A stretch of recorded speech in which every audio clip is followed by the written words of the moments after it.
విద్యానామంతస్తిమిరమిహిరద్వీపనగరీ జడానాం చైతన్యస్తవకమకరందశ్రుతిచిరీ దరిద్రాణాం చింతామణిగుణనికా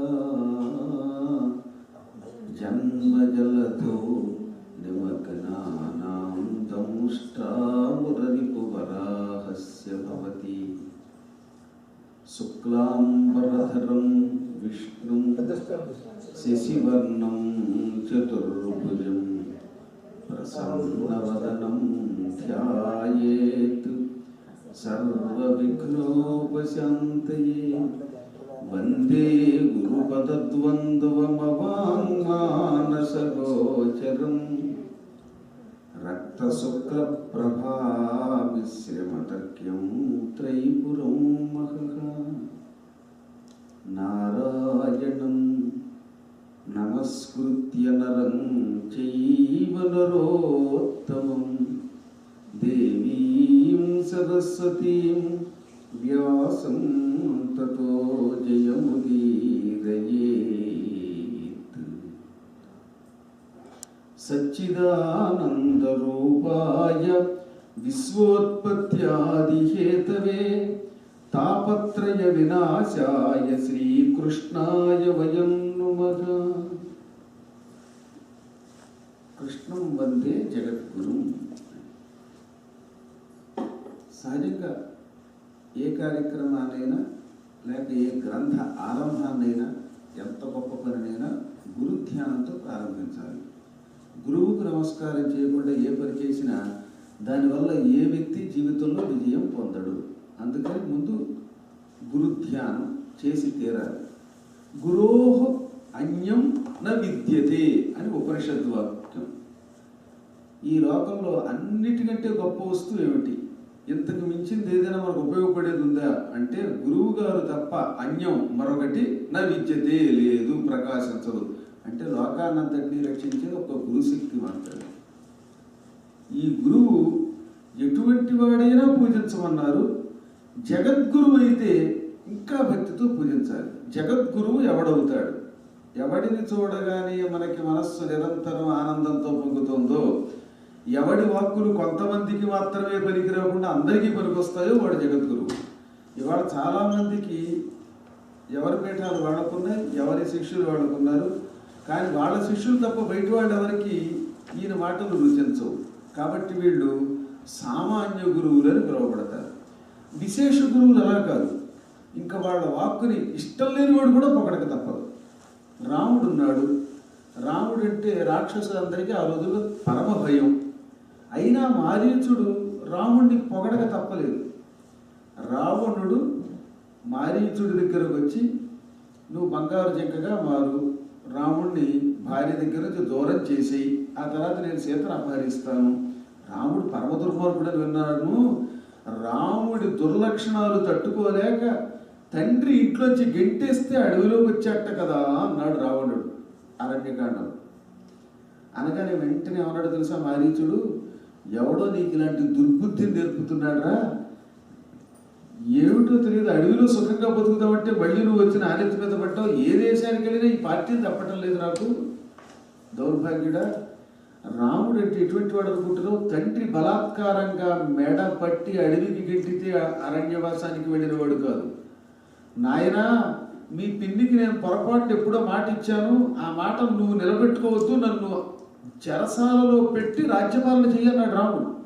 మీరు చూశారు కదా అయోధ్యకాండలో, రామ నాకైతే నేను పంపడం ఇష్టం లేదు, కైకేయికి మాట ఇచ్చాను, ఆ మాట నిలబెట్టుకోవాలి, కాబట్టి తప్పనిసరి పరిస్థితుల్లో అడవికి వెళ్ళంటున్నాను. నువ్వు చిన్న పని చేస్తే నీకు నాకు సుఖం.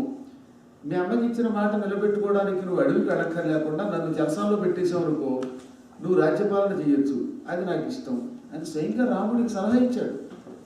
ఏ తండ్రి అలా ఇవ్వడు. ఒరే నువ్వు అడవికి పో అనాలి, పొమ్మల్లా. నా కర్మ ఆవిడికి మాట ఇచ్చాను, అది నేను నిలబెట్టుకోక తప్పదు నాకు. కానీ నువ్వెందుకు నిలబెట్టుకోవాలి? నీలాంటి సుగుణాత్ముడు లోకానికి ప్రభువు కావాలి. నన్ను బంధించి నువ్వు రాజుగా అంటే ముక్కు మీద వేరేసుకుని అడుగుకి వచ్చాడు ఆయన. ఈ మాటని మారీచుడు ఏమన్నాడో తెలుసా? రామో విగ్రహవాన్ ధర్మ సాధు సత్యపరాక్రమ. రాముడంటే మూర్తిభవించిన ధర్మం. ధర్మానికి ఒక రూపం ఇస్తే ఆ రూపమే రాముడు. ధర్మం ఎలా ఉంటుందో మనం చూడగలమా? చూడలేము. కానీ రాముడు ధర్మానికి మారు రూపం కనుక ఓహో ధర్మం అంటే ఇలా ఉంటుందా అని రాముడిని చూచి నేర్చుకోవాలి మనం. ఆయన సాధువు, నిజమైన పరాక్రమం ఆయనది. పరాక్రమం అంటే కేవలం పక్కవాడి లాగి ఓ మీద కొట్టడం కాదు. దానివల్ల నీకు ఎప్పుడు నీ బలం బయటపడదు. ఎందుకని? ఇవాళ ఒక దేశాన్ని మనం పొరపాటున 2 దెబ్బలు కొడితే బాంబులు వేసి ఆ తర్వాత వీళ్ళు ఎక్కడికి వెళ్ళినా ప్రాణం తీస్తారు. చూస్తున్నాక మనం మన దగ్గర బలం ఉందని ఒక దేశం మీద బాంబులు వేస్తే ఇంకా అక్కడి నుంచి విమానాశ్రయంలో రోజు చెక్ పోస్ట్ పెట్టుకోలే వస్తున్నాం. వాళ్ళు వచ్చి విమానాలతో బిల్డింగులు పడగొట్టేస్తారు. శత్రుత్వం పెంచుకునే కొద్దీ ప్రమాదమే ఈ లోకంలో. కాబట్టి పశుబలంతో పక్కవాడిని కొట్టి జయించాను అనుకున్నవాడు ఎప్పుడూ జయం పొందలేడు. జయం అంటే ఏమిటి? మనస్సు మీద జయం పొందాలి, వాడిని ఆకట్టుకోవాలి. శత్రుత్వానికి మూల కారణం ఏమిటో ఈ కారణాన్ని తొలగించుకోవడం నిజమైన విజయం. అంతేగాని పక్కవాడిని తాత్కాలికంగా అందరి ఎదురుకుండా తిట్టేసి అమ్మయ్య వాడి మీద విజయం సాధించాలనుకోవడం ఎంత భ్రమండి. ఇవాళ మన ఎదురుగుండా చివాట్లు తిన్నట్టుంటాడా? వాడు పగబట్టి ఎప్పుడోకప్పుడు ఇంత పంపముంచుతాడు. కాబట్టి వీళ్ళెవ్వరూ కూడా విజయం సాధించిన వాళ్ళు కాదు. ఒక రాముడు మాత్రమే మనస్సుల మీద విజయం పొందుతాడు అని మారీచుడు చెప్పాడు. శత్రువు చేత, అది కూడా రాముడు కొట్టిన బాణం తప్పి ఎక్కడో పడిపోయాడు కదండి. తాటకిని చంపి తాటక కొడుకుల్లో మారీచు సుబాహుడిని చంపి మారీచుడిని లంకానగరం దగ్గర పడేశాడు సముద్ర తీరంలో రాముడు బాణంతో. అంత దెబ్బతిన్నవాడు పగబట్టి తెగ తిట్టాలి కదా, రాముడిని తిట్టలేదు. రాముడు ధర్మాత్ముడని పొగిడాడు. శత్రువు కూడా మనల్ని పొగిడేలాగా మన ప్రవర్తన ఉంటే అప్పుడు వాడిని పరాక్రమవంతుడు అంటారు. అటువంటి వాడు గురువు అవుతాడు. కృష్ణుడంటే జరాసంధుడికి ద్వేషం, కంసుడికి ద్వేషం, శిశుపాలుడికి ద్వేషం. వీళ్ళు తిట్టారు కానీ కృష్ణుడిలో గొప్పతనం లేదు అని మాత్రం అనలేదు. అది గుర్తుపెట్టుకోవాలి మనం. కృష్ణుడంటే మాకు వ్యతిరేకం అంతే. కృష్ణుడంటే మాకు ఇష్టం లేదు, కానీ కృష్ణుడిలో బలం ఉంది, కృష్ణుడిలో చాలా గొప్ప లక్షణాలు ఉన్నాయి. అవి మా దగ్గర లేవు కాబట్టి మాకు కృష్ణుడు అంటే కోపం అన్నారు వాడు. అసలు కోపం అందుకు వచ్చింది. కృష్ణుడిలో ఉన్న సుగుణములు, కృష్ణుడిలో ఉన్న గొప్ప లక్షణాలు వారి దగ్గర లేకపోవటం వల్ల వారికి శ్రీకృష్ణుడి మీద ద్వేషం కలిగింది. లోకంలో ఎక్కువ మందికి ఎందుకు ద్వేషం వస్తుందో తెలుసా? పక్కవాడి మీద. వాడి దగ్గర ఉన్న మన దగ్గర లేనప్పుడే ద్వేషం. ఒక వ్యక్తికి బాగా డబ్బు ఉంది, మన దగ్గర లేనప్పుడు వాడు ఎందుకు సంపాదించాలి, మనం ఎందుకు సంపాదించకపోలేవచ్చు అని వాడి మీద ఈర్ష్య మొదలై అది క్రమంగా వాడి మీద శత్రుత్వంగా మారి పక్కవాడి దగ్గరికి వెళ్ళినప్పుడల్లా వాడి గురించి చెప్పడం మొదలెడతారు. వాడంత గొప్ప పండితుడు కాలేకపోయినా, వాళ్ళలో ఉన్న అందం లేకపోయినా, వాళ్ళల్లో ఉన్నటువంటి ఇంకేదో సుగుణాలు మన దగ్గర లేకపోయినా వారి మీద అకారణ ద్వేషం పుడుతుంది. అది శత్రుత్వంగా పరిణమిస్తుంది. అలాంటి శత్రువులు కూడా పొగిడే అంత ఉత్తమ లక్షణాలు ఉన్నవాడిని సద్గురువు అంటారు. గురువు అయి ఉండడమే కాకుండా అవసరాన్ని బట్టి శత్రువుల్ని శిక్షించడం, రక్షించడం, యుద్ధంలోకి వెళ్ళి యుద్ధం చేయటం, ఉత్తప్పుడు శాంతిగా ఉండడం, ఇన్ని లక్షణములు కలిగితే వాడిని సమర్థ సద్గురువు అంటారన్నమాట. అందుకని కృష్ణుడిని మాత్రమే జగద్గురువు అన్నాం. ఇవాళ చాలామంది వాళ్ళకి వాళ్ళే పెట్టేసుకుంటారు. లేదంటే ఎవరికి వాడే నేను ఇప్పుడు వచ్చేసుకున్న సన్యాసం నేనే పరమహంస పరివ్రాజిక ఆచార్యుడిని పెట్టేసుకోవడం వల్ల ఉపయోగం, పద్మాకరానంద తీర్థస్వామి అంటాను. అంటే నేను అనుకోవడం వల్ల ఉపయోగం లేదుగా. ఇది లోకం అనేలాగా నా ప్రవర్తన ఉండాలి, అలా ఉన్నవాడే గురువు సుమ అని చెబుతోంది హరివంశంలో 8వ శ్లోకం. అది హరివంశం యొక్క గొప్పతనం. హరివంశం వేదవ్యాసులో 18 పురాణాలు అయ్యాక రాశారు. ఎందుకంటే కృష్ణుడి గురించి ఎంత రాసినా ఆయనకి మనశ్శాంతి కలగలేదు. ఇంకా రాయాలి కృష్ణుడి గురించి అనుకున్నాడు. కృష్ణ చరిత్ర నిరంతర స్రవంతి, అంటే నిరంతరం ప్రవహించే ఒక నది. ఈ నది ఆగిపోకూడదు. అందుకని భాగవతం అయిపోయాక మళ్ళీ కొన్ని లీలలు హరి చరిత్ర మొత్తం అంతా కూడా చాలా అద్భుతంగా రాశాడు. హరివంశం అనే పేరుతో. మన అదృష్టవశాత్తు హరివంశంలో కొంత భాగాన్ని ఎర్రాప్రగడ రాశాడు. చాలా వరకు ఉత్తర హరివంశం అనే పేరుతో నాచన సోమనాథుడు అనే కవి అనువాదం చేశాడు. ఎవరెంతమంది చేశారు? వ్యాసుడే. గురువులు ఎంత జాగ్రత్తగా ఉండాలి, ఇంత పిసరు తేడా వస్తే ఎంత పతనం అయిపోతారు, రాగద్వేషాలు మానవుల్ని ఎలా పాడు చేస్తాయి, వ్యసనాల వల్ల మానవులు ఎలా దెబ్బతింటారో బాగా చెబుతున్నటువంటి శాస్త్రం హరివంశం అంటే. వాటిల్లో కథలు కాదు, యాక్చువల్గా కథలను మనం తెలుసుకోవాలి. ఓహో, ఈ కథ ద్వారా మనం ఇంత జాగ్రత్తగా ఉండాలి అని తెలుసుకోవాలి. పూర్వం రైభ్యుడు, భరద్వాజుడు అని ఇద్దరు ఋషులు ఉండేవారు.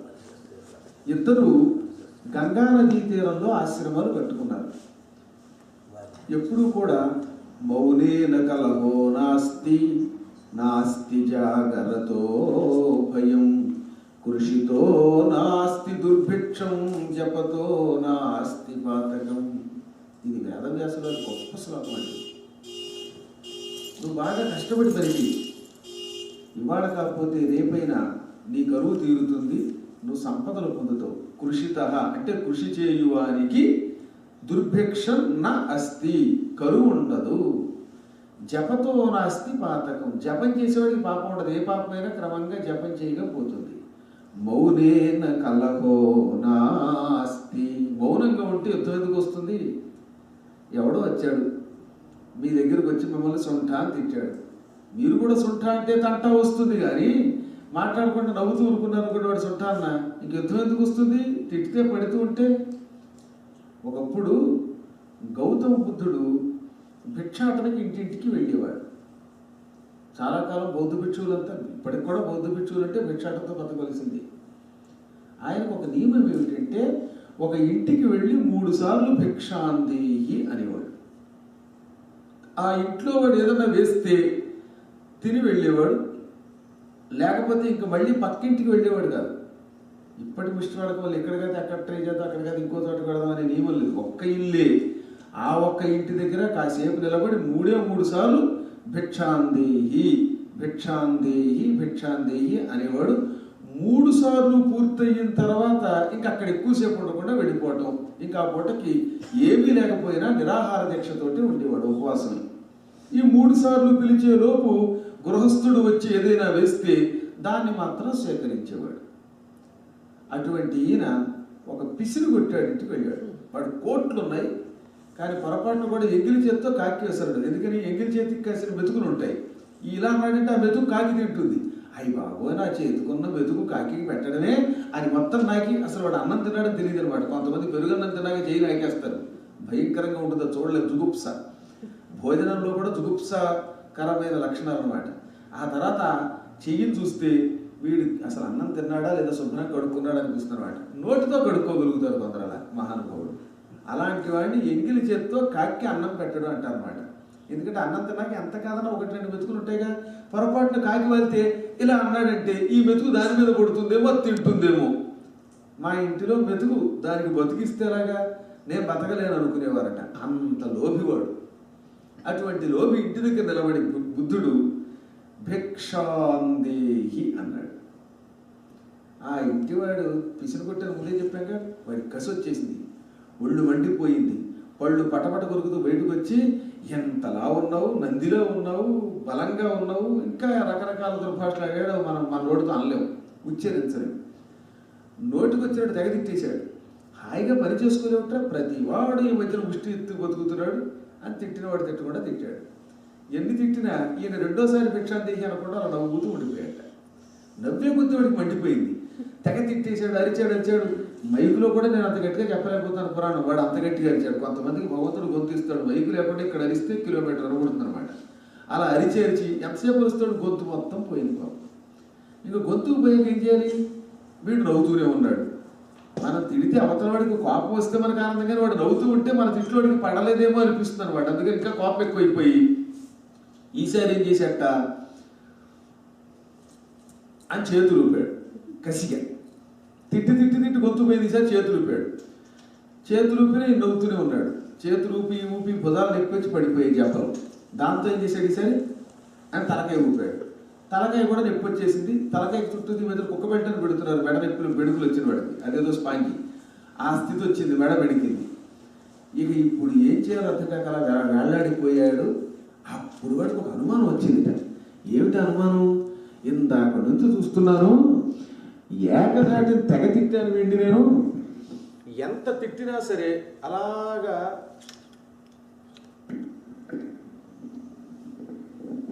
నవ్వుతూనే ఉన్నాడు ఈయన. ఇంకొకడు ఎవడైనా అయితే ఇప్పుడు నేను తిట్టిన తిట్లకి ముష్టాడు కొట్టడానికి మీదకి వచ్చేవాడు. వీడు ఎన్ని తిట్టినా, ఎంత చెయ్యి ఊపినా, ఎంత తల ఊపినా కిక్కులు మంటం లేదు. వీడు ఎవడన్నా గొప్పవాడా అని అనుమానం వచ్చి అప్పుడు మెల్లిగా గొంతు సవరించుకుని అతి కష్టం మీద, అయ్యా ఇందాక నుంచి నేను ఏం చేసినా తిట్టినా నవ్వుతున్నారు, చేతులు ఊపినా నవ్వుతున్నారు, తల ఊపినా నవ్వుతున్నారు, మీకేం చెవులు వినపడవా అంటే అన్నీ వినపడుతున్నాయి ఆయన, అన్నీ కనపడుతున్నాయి అన్నాడు. మరి మీకు ఎందుకు కోపం రాలేదు అన్నాడు. అప్పుడు వెంటనే గౌతమ బుద్ధుడు ఏమన్నాడో తెలిసిన, నువ్వు నీ ఇంటికి రాగానే నన్ను పిలిచి, అయ్యా మీకు ఒక గోవుని దానం ఇస్తానని నా చేతిలో పెట్టావు అనుకో, ఆ గోవుని నేను పుచ్చుకున్నాను అనుకో, అప్పుడు ఆ గోవు ఎవరిది అంటే మీరు పుచ్చుకుంటే మీదేనండి అన్నాడు. నువ్వు గోవు దానం ఇస్తే నేను పుచ్చుకోలేదనుకో, అప్పుడు ఎవరిది అన్నాడు. మీరు పుచ్చుకోకపోతే గోవు నాదే కదండి అన్నాడు. నువ్వు ఇందాక నుంచి గోవు బదులుగా చావు తిట్లు తిట్టావు, ఆ తిట్లు నేను పుచ్చుకోలేదు, ఇప్పుడు ఆ తిట్లు ఎవరివి అన్నాడు. ఒక్క దెబ్బకి ఆ లోభికి మతిపోయింది. ఇందాక నుంచి తాను తిట్టిన తిట్లన్నీ ఇప్పుడు తనకు తగిలాయి అనమాట. ఆయన పుచ్చుకోలేదు, ఇవి ఆయన దానం ఇచ్చాడు అనుకుంటున్నాడు ఆయన. నువ్వు తిట్లు దానం ఇచ్చావు, చేతులు ఊపి దానం ఇచ్చావు, తలకాయ ఇలా తిప్పావు, అది దానమే నాకు, నేను పుచ్చుకోలేదు అంతే. పుచ్చుకుంటున్నాను అంటే నావి కానీ పుచ్చుకోకుండా ఉంటే అవి నీవే కానగానే నిన్ను నువ్వే తిట్టుకుంటున్నావు కాబట్టి నాకెందుకు కోపం అనగానే, ఓయ్ బాబు ఎంత అంతరార్థం ఉందా బాబు అని కాళ్ళ మీద పడ్డాడు ఆయన. అందుకని మౌనేన కలగో నాస్తి, మౌనంగా ఉంటే కలకాలం వస్తుంది, చివరికి వాడు కాళ్ళబేరానికి వస్తాడు. సహనవంతుడికి జగత్తంతా ఎప్పుడైనా సరే పాదాభివందనం చెయ్యక తప్పదు. అందుకని హరివంశంలో అన్నిటికంటే గొప్ప శ్లోకం ఇదనమాట. సాధారణంగా అందరూ కృషితో రాసి దుర్భిక్షం చెబుతారు, కానీ 3వ పాదం ఇది. మౌనంగా ఉండండి, బాగా రెచ్చిపోయి తిట్టనివ్వండి. ఓ స్థాయి దాటి తిట్టాక ఆ తిట్ట అవతల వాడికే పతనానికి మూల కారణం అవుతుంది, కానీ మనకి ఏమీ నష్టం కలిగించదు. అనవసరంగా వాదిస్తే ఏమవుతుంది అనమాట, వాదున వచ్చున్నదే కీడు సొమ్ము వసుధను సుమది. అన్నిటికంటే ఈ సృష్టిలో తపశ్శక్తిని పాడు చేసే రక్షణ ఏమిటో తెలుసా, అతిగా వాగడమే. ఎంత మౌనంగా ఉంటే అంత గొప్ప తపశ్శక్తి పెరుగుతుంది. ఏకాంతంగా ఋషులు ఎందుకు ఉండేవారు, తరచుగా మౌనవ్రతం ఎందుకు పెట్టేవారు అంటే ఇదే. నలుగురు చేరిన దగ్గర నుంచి ఇంకా అక్కడి నుంచి పెంట ఎలా చేసేట, పుల్ల ఎలా చేసేట, గంట ఇలా చేసేట అని కబుర్లు చెప్పుకొని చెప్పుకొని చెప్పుకొని నీరసించి పడిపోతున్నాం, కృషించిపోతున్నాం. అందుకని అత్యద్భుతమైన బలం వశిష్ఠుడి భార్య అరుంధతికి వశిష్ఠుడి పక్కనే ఒక విశిష్ట స్థానం ఎందుకు వచ్చింది అంటే ఆవిడ మౌనం వల్ల అన్నారు. ఆవిడ చాలా తక్కువ మాట్లాడేది, కానీ మాట్లాడితే అవతల వాడికి సూటిగా గుచ్చుకుపోయేదనమాట. అందువల్ల మౌనేన కలహో నాస్తి, నాస్తి జాగ్రత్త భయం. మెలకుగా ఉన్నవాడికి భయం ఏమిటి అన్నాడు. మనం రైల్లో ప్రయాణం చేస్తున్నాం, పక్కనంతా దొంగలే అనుకోండి, జాగ్రత్తగా చేయి పెట్టి ఒక్క రెప్ప కంటి మీద వేయకుండా, కురుకు లేకుండా కాపలా కాసుకున్నంత వరకు మన సంపదకే నష్టం ఉండదు. నిద్రపోయేమో వాళ్ళు ఆగి పారేస్తాడు. అందుకని జాగ్రత్త అంటే మెలకువగా ఉండు వారికి భయం నాస్తి, భయం ఉండదు. మెలకువగా ఉండమంటే కేవలం నిద్ర లేకుండా ఉండడం కాదు, జీవితంలో ఎప్పుడూ సంసారం అనే భ్రమలో పడకుండా జాగ్రత్తగా ఉంటే అప్పుడు ఈ సంసారంలో సంపద ఉన్నా లేకపోయినా, కోరిన కోరిక తీరినా తీరకపోయినా మానవ జీవితం ఆనందంగా ఉంటుంది, మనకి ఏ భయము ఉండదు. కాబట్టి అనుక్షణం జాగ్రత్తగా ఉండు. హరిస్మరణ వల్ల వచ్చే లాభం ఇంక దేనివల్ల రాదు పొమ్మన్నారు. ఒక గొప్ప దొంగ ఉండేవాట, అడవిలో ఉండి ఆ అడవి గుండా వెళ్ళే వాళ్ళందరినీ బుర్రలు చితక్కొట్టి దోచుకుపోయేవాడు. ఆ దగ్గరలోని ఒక పల్లెటూళ్ళలో ఒక ఆయన ఉండేవాడు. పిల్లలకి చిన్నప్పటి నుంచి, నాయన సర్వకాల సర్వావస్థల్లో హరిస్మరణ మిమ్మల్ని రక్షిస్తుంది. మీరు తింటున్నా, తిరుగుతున్నా, త్రాగుతున్నా, పడుకున్నా, నిద్రపోతున్నా హరి హరి అని అనడం మాత్రం మానకండి. ఎంత కోపం వచ్చినా మళ్ళీ హరి అని అనండి అంతే. భార్య మీద కోపం వచ్చేసింది, మంచినీళ్ళు అడిగితే ఇవ్వలేదు అనుకునేవాడు, హరి అనండి అంతే. అంతేగాని దిక్కుమాలిదాన మంచినీళ్ళు ఇవ్వే అనకండి. అలాగే భార్యావాడికి భర్త మీద కోపం వచ్చింది అని చెప్పిన మాట వింటలేదు అనుకోండి, అప్పుడు కూడా ఆవిడ కూడా అంతే హరి అనాలి. అన్నిటికీ హరియే, కోపమైనా హరియే, కోపం లేకపోయినా హరియే, ఆనందమైనా హరియే, అన్నిటికీ హరి అనండి అన్నాడు తండ్రి. ఈ కొడుకులు ఇది బాగా దృష్టిలో పెట్టుకున్నారు. ఈ కొడుకులు బాగా వ్యాపారం చేసి డబ్బు సంపాదించారు. వీళ్ళకి వాళ్ళ నాన్నగారు చెప్పిన హరి హరి అనే పదం మాత్రం బాగా గుర్తుండిపోయింది. ఒక రోజున వీళ్ళు వ్యాపారానికి బంగారపు కాసులు మూట కట్టుకుని, ఆ రోజుల్లో కాలినడకన అడవులు కూడా వెళ్ళేవారు వ్యాపారాలకి, పాపం పొరుగుళ్ళకి దేశాలకి వెళ్ళడం మొదలెట్టాడు. దారిలో కేకారణ్యంలో బందిపోటు దొంగల నాయకుడు కూడా ఉన్నాడు. ఇందాక చెప్పేవాడు అందరినీ దోచుకునేవాడు.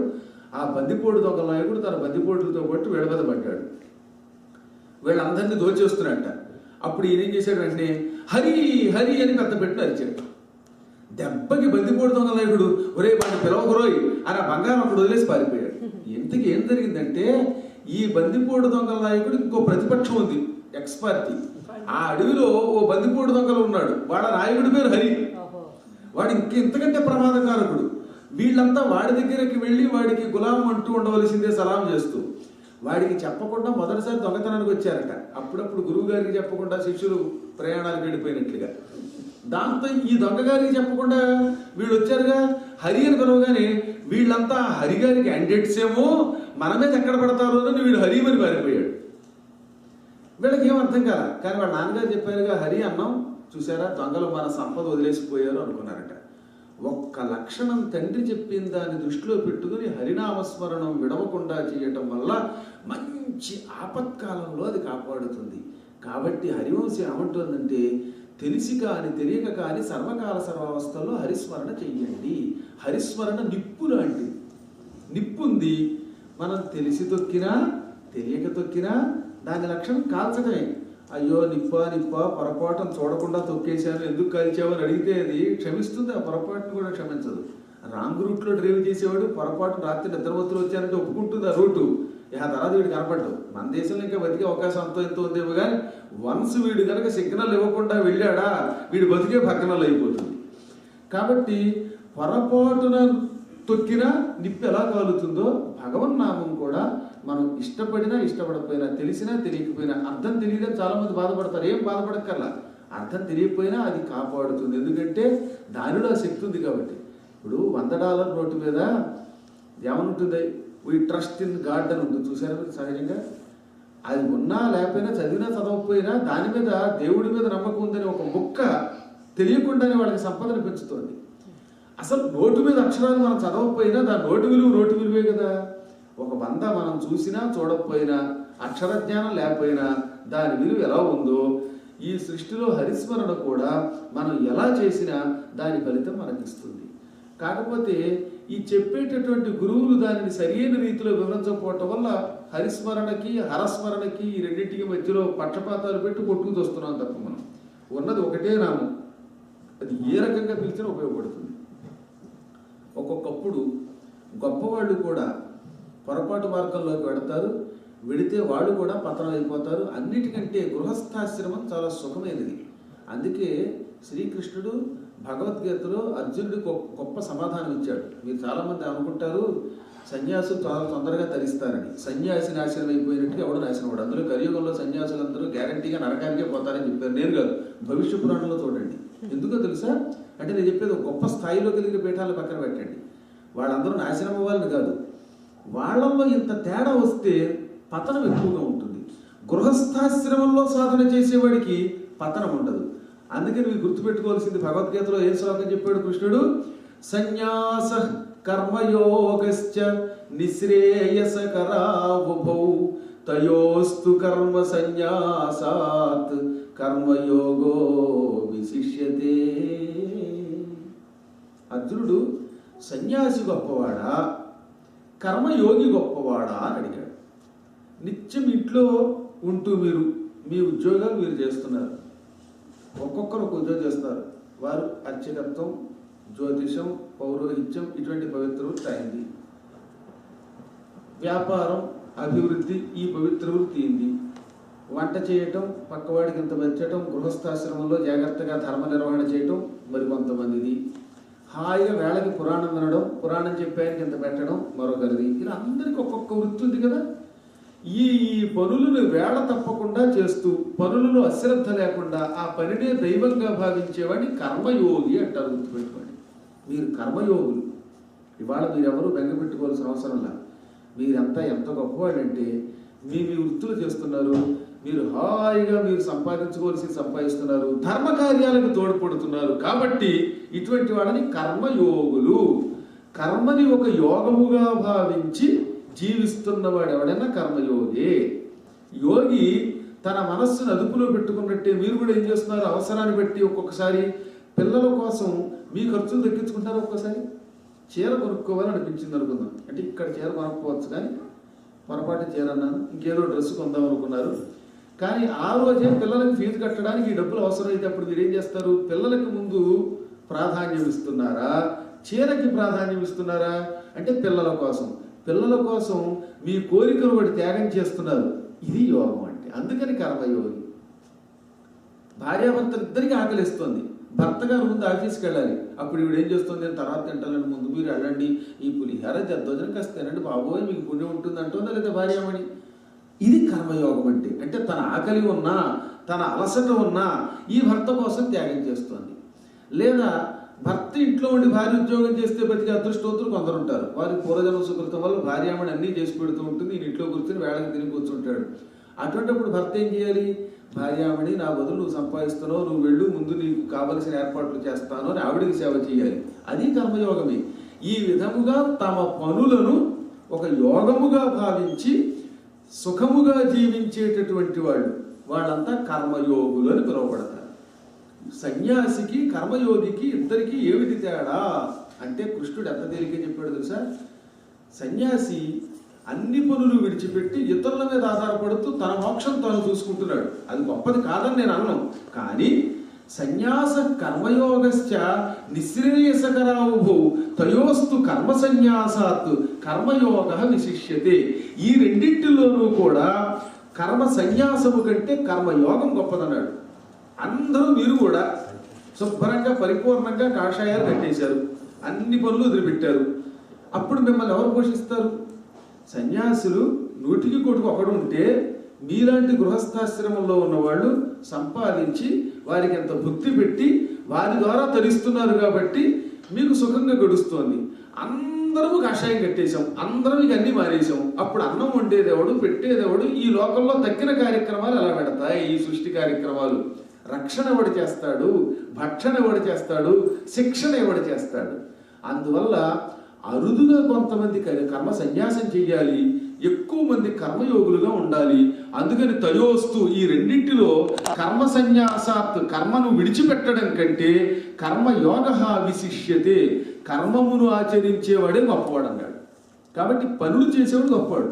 సన్యాసి తాను ఏం చేయటం లేదు అనుకుంటున్నాడా? ఒట్టి భ్రమ. ఇంతకంటే ఎక్కువ చేస్తున్నాడు వాడు. వాళ్ళ ఆశ్రమాలు కట్టి దాని నిర్వహణ కోసం కమిటీలు వేయలేక, వాళ్ళలో తగాదాలు సర్దలేక, మళ్ళీ తనకు వచ్చిన కోరికలు తీర్చుకోలేక మధ్య మధ్యలో తాను భ్రష్టుడైపోతూ ఉంటాడు. అందుకని కృష్ణుడు చాలా చమత్కారంగా చెప్పాడండోయ్. సన్యాసట చెట్టు కొమ్మ మీద నిద్రపోతున్నవాడు. గృహస్థాశ్రమంలో ఉన్న మీరంతా కర్మయోగులు. మనం ఈ కర్మయోగులు నేల మీద పడుకున్నవాడు. ఈ చాప మీద పడుకున్నారనుకోండి మీరు, అప్పుడు మీకు ఏమైనా కల వచ్చినా అటు ఇటు దొల్లుతారు, కానీ ఎక్కడ పడతారు? పడరు, ఇక్కడే దొల్లుతారు. మహా అయితే ఇటు నుంచి అటు, అటు నుంచి ఇటు పెడతారు.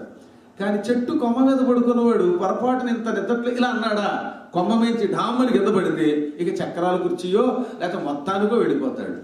అందుకని సన్యాసం కొమ్మ మీద పడుకోవడంతో సమానము. అంటే నియమబద్ధంగా బతికితే పర్వాలా, నియమములో ఎంత తేడా వచ్చిందంటే ఇక వాడి పతనావస్థని ఎవరు ఊహించలేరు, వాడి జీవితంలో పైకి రాలేడు. అంత భయంకరమైనది సన్యాస జీవితం అంటే. ఒకప్పుడు చింతామణి అని ఒక గొప్ప సౌందర్యవతి ఉండేది. ఆవిడ చాలా గొప్ప వేశ్య. ఆవిడ వల్ల చాలామంది బొట్లో పడ్డారు, చివరికి నశించిపోయారు. ఆవిడ దగ్గర బిల్వమంగళుడు అని ఒక గొప్ప వైశ్యుడు, కోటీశ్వరుడు వెళ్ళి బొట్లో పడి భ్రష్టుడైపోయాడు. ఆ తర్వాత చింతామణి జ్ఞానోదయమై సన్యాసం పుచ్చుకుంది. చింతామణి గొప్ప సన్యాసి అయిన తర్వాత బిల్వమంగళుడు కవి అయిపోయి తాను కూడా సన్యాసి అయ్యి లీలాసుకుడని పేరు మార్చుకుని ఆ క్షణమే ఆయన కూడా కృష్ణకర్ణామృతం రాశాడు. లీలాసుకుడు అంటే బిల్వమంగళుడు అసలు పేరు. ఆయన ఏమన్నాడో తెలుసా? ప్రారంభంలో చింతామణిర్ జయతి సోమగిరి గురుమే, అది మొదటి శ్లోకం అయింది. నాకు గురు స్థానంలో ఉండి నన్ను ఇలా సన్యాసిని చేసి కవిని చేసినటువంటి చింతామణికి జయము కలుగుగాక, ఆవిడ అసలు గురువు నాకు. ఆ తర్వాత సోమగిరి అని మరో గురువు ఈయనకి దీక్ష ఇచ్చాడు, ఆయనకి నమస్కరించాడు. అంటే చింతామణి లాంటి ఒక గొప్ప వేశ్య కూడా అద్భుతమైనటువంటి సన్యాస జీవితంలోకి వచ్చింది. ప్రారంభావస్థలో ఎన్ని దోషాలు చేసినా ఆ తర్వాత ఆవిడ కర్మ పరిపక్వమైంది, కృష్ణ భజన చేసుకుంటూ వెళ్ళింది. ఇక్కడే కొంచెం జాగ్రత్తగా ఉండాలని చెప్పడానికి చెబుతున్నాను. ఈ చింతామణి కాశీ వెళ్ళింది. కాశీ వెళ్ళి అక్కడ ఒక అద్భుతమైన ఆశ్రమాన్ని నిర్మించుకుని ఆశ్రమంలో ఉంటూ ఆవిడ కూడా బోధలు చేసేది. ఆ రోజుల్లో స్త్రీలు కూడా మంత్రోపదేశాలు బాగా చేసేవారు. శిష్యులందరికీ ఆవిడ చేసేది. ఎక్కువగా ఆవిడ దగ్గరికి పంచములు ఎక్కువగా వచ్చారు. మాలమాదికులు, చర్మకారులు ఇలాంటి వాళ్ళందరినీ చేరదీసి వాళ్ళందరినీ బాగు చేసేది. పూర్వకాలంలో అందరినీ బాగు చేసేవారు, ఎవరి మీద పక్షపాతం లేదు. వారి వారికి తినే ఆహారాన్ని బట్టి కొంచెం దూరంగా పెట్టేవారు అంతే తప్ప పక్షపాతం లేకుండా ప్రేమగా చూసేవారు. ఈ తగాదాలన్నీ తర్వాత వచ్చే మధ్య మధ్యలో విదేశీయుల దండయాత్రల వల్ల. అందువల్ల ఆవిడ చాలా జాగ్రత్తగా చూసేది. అక్కడికి దగ్గరలోని మహానుభావుడు ఆనంద సరస్వతి అని ఒక ఆయన ఉండేవాడు. ఆనంద సరస్వతి తీర్థుల గొప్పతనం చాలా అంతగా, చాలా మహాపండితుడు, తర్కశాస్త్రంలో పండితుడు, వేదాంత రహస్యాలు బాగా ఎరిగినటువంటి గొప్ప జ్ఞాని. ఆయనది చాలా పెద్ద ఆశ్రమం. ఇప్పుడు ఆ ఆశ్రమాన్ని ప్రభుదత్త బ్రహ్మచారి గారి వారసులు నడుపుతున్నారు అన్నమాట. చాలా గొప్ప ఆశ్రమం. ఇప్పుడు కూడా ప్రభుదత్త బ్రహ్మచారి అంటే మీకు తెలుస్తుంది కాశీ వెడితే. పూర్వం ఒక ఆయన తన చంటి పిల్లాన్ని వెంట పెట్టుకుని ఎంత చేసి ఒక 100 ఏళ్ల క్రితం మాట, ఓ 100-120 ఏళ్ల క్రితం హరిద్వార్ వెళ్ళాట. హరిద్వార్లో స్నానం చేస్తుంటే, హరిద్వార్ గంగ అంటే ఎలా ఉంటుందో మీకు తెలుసు కదా, అది ఒక భయంకరమైన ప్రవాహం. ఆ ప్రవాహానికి దేనితోటి పోల్చలేమన్నమాట. ఈ పిల్లాడు కొట్టుకుపోయాడు. అయ్యో తీర్థయాత్రలకు వచ్చాం, ఒక్కగానొక్క కొడుకు చచ్చిపోయాడని వాళ్ళు ఏడ్చారు. ఈ కుర్రాడు హరిద్వార్లో కొట్టుకుపోయినవాడు కాశీ దగ్గర తేలాడు. అక్కడ ఈ ఆనంద తీర్థస్వామి మఠం వాళ్ళ ఒక యతి స్నానానికి వెడితే ఏదో కాలికి తగిలితే చూస్తే అదో జుట్టు, ఆ జుట్టు పుచ్చు పైకి లేగితే ఈ కుర్రాడు. ఎక్కడి హరిద్వార్ అంటే అసలు ఆలోచించాడు మీరు, ఎక్కడి కాశీ? ఆయు ఉంటే అక్కడ తేలేటవాడు ఆ కుర్రాడు. ఆ కుర్రాడిని పైకి తీసి పొట్ట తొక్కించి చివరికి తల్లిదండ్రులు కౌరు పెట్టారు. ఇప్పుడు ఆ కుర్రాడు అన్నాడు, నాకేం గుర్తులేదు, నేను వెళ్ళనన్నాడు. దాంతో ఆ కుర్రవాడికి సన్యాసం ఇచ్చి ఆనంద తీర్థ మఠంలో పెట్టారు. తర్వాత ఆశ్రమం కాస్త ఇప్పుడు ఆనంద తీర్థ మఠం కాస్త ప్రభుదత్త బ్రహ్మచారి గారి మఠంగా మారింది. ఆ ప్రభువే నాకు ఇతన్ని ఇచ్చాడు అని ఆ స్వామి ఆయనకి ప్రభుదత్త బ్రహ్మచారి అని పేరు పెట్టాడు. మంచి భాగవతాన్ని బ్రజ భాషలో రాశాడు ఆయన. ఆయనకి మా నాన్నగారు ఆస్థాన విద్వాంసులుగా కాశీలో చదువుకున్న రోజుల్లో 1932 నుంచి 42 వరకు నాన్నగారు అక్కడే ఉండేవారు. అందువల్ల బెనారస్ యూనివర్సిటీలో సంస్కృతం చదువుకుని ఆయనకి కూడా ఉంటూ సేవ చేయటం వల్ల ఈ కథలన్నీ మాకు బాగా చిన్నప్పుడు చెప్పేవారు అనమాట. ఎందుకు చెప్తున్నానంటే, ఆ ఆనంద తీర్థస్వామి వారి శిష్యులు అన్ని భాషల్లో పండితులు. ఆయన తొందరపడి ఎవరితో ఎక్కువ మాట్లాడేవాడు కాదు. ముఖ్యంగా స్త్రీలతో మాట్లాడేటప్పుడు తల ఉంచుకుని మాట్లాడేవాట. ఏమో బుద్ధి ఎలా మారుతుందో, ఏ క్షణానికి ఎలా ఉంటుందో అని. అంటే పూర్వం సన్యాసులు అంత జాగ్రత్త తీసుకునేవారు. మాతృవత్పరదారేషు, పరస్త్రీలను తల్లుల్లా చూడాలి. అందుకని ఏ స్త్రీ అయినా వచ్చి నమస్కరిస్తే అమ్మా అనేవట్ట ఆయన. ఆ పిలుపులో కూడా ఒక ఆర్ద్రత అనమాట.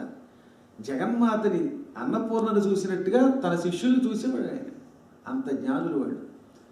అటువంటి మహానుభావుడికి బాగా పేరు వచ్చింది. ఆయనకి శిష్యులు ఎక్కువ ఉండేవారు. చింతామణి కొత్తగా పెట్టిందిగా పెట్టాం, ఈవిడికి అంత శిష్యులు వచ్చేవారు కాదు. ఇది పెద్ద గొడవ. ఇది ఈ గురువుల్లో కూడా ఎన్ని గొడవలు ఉంటాయో తెలిసినండి. వాళ్ళని సన్యాసి పీఠాలంటే మాటలు కాదు. వాడికి అక్కడ బాగా ప్రచారం అవుతుంది, వాడికి జనం చేరుతున్నారు, నాకెందుకు చేరట్లేదని కొట్టుకునేవారట. నేను అనలేదు బాబు, ఈ పురాణంలో చెప్పారు. వాడి నా మీద పడకండి.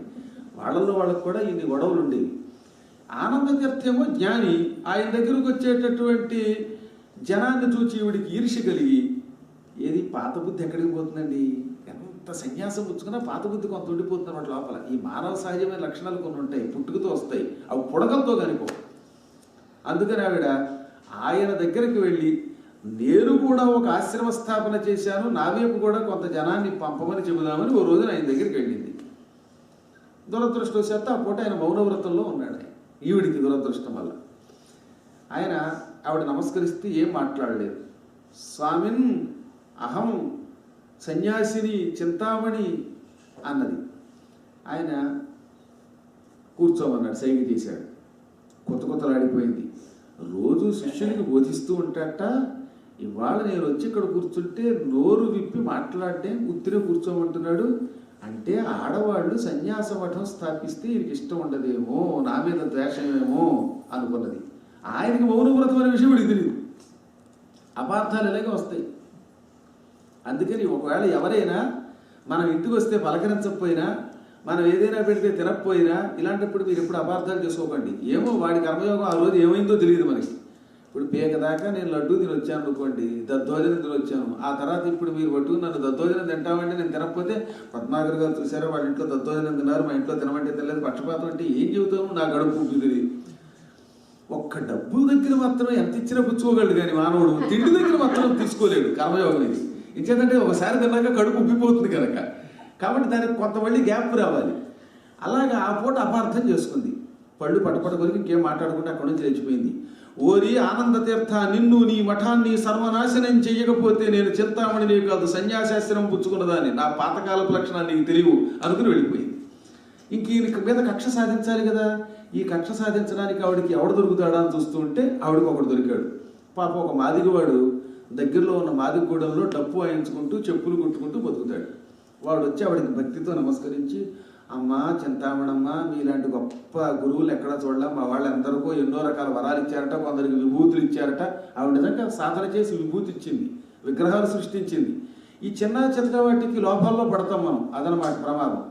ఎప్పుడు ఈ విభూతులు ఈ విగ్రహాలకి లొంగకండి సుమ, ఇవ్వడం గొప్పే, అవే పతనావస్థకి తీసుకెడతాయి. అందుకే మనకి కంచి పరమాచార్యుల వారు చాలా జాగ్రత్తగా చెప్పారు, మీ తపశ్శక్తిని ఈ అల్పములకు వ్యర్థం చేయకండి. జ్ఞానులు ఎప్పుడు సృష్టించవరు చూడండి.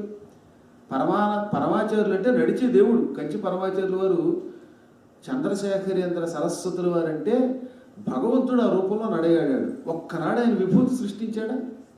ఒకవేళ ఏదన్నా మహిమ చూపించానని చెప్పారా? ఈ చిన్న చితక వాళ్ళ ఆకర్షణలకి లోనయ్యే వాళ్ళ దగ్గరికి పిలిచి ఇంత విభూతి ఇస్తాడు, ఇక మీరేముంది ఆయన వెంటనే తీసుకెళ్ళి ఇచ్చేస్తారు $1,00,000. తర్వాత రేపు పొద్దున కూడా తేడా వస్తుంది. ఇక వాడి మీద టీవీ 9లోనూ ఇంకో దాట పదే చూపిస్తారు. దీనివల్ల ఎప్పుడు నష్టమే సాధకులకి. ఇలా అన్నానని కాదు, దానివల్ల ఎప్పుడూ నష్టం. కాబట్టి ఇవి చిన్న అల్ప విద్యలు అంటారు. అల్ప విద్యలు సిద్ధుల జోలికి వెళ్ళరాదు. అష్టసిద్ధుల మాట ఎందులకు అవి వట్టి భ్రమలను కట్టివేయునుగా. ఇది చాలా గొప్ప తత్వగీతాలు. పూర్వకాలంలో చక్కగా తమ్మురా పెట్టుకుంటూ పడేవారు. అష్టసిద్ధులు ఎందుకురా నీకు, భ్రమల్లో కట్టేస్తాయి, మోక్షం పొందడానికి ప్రయత్నించు అని చెప్పేవారు.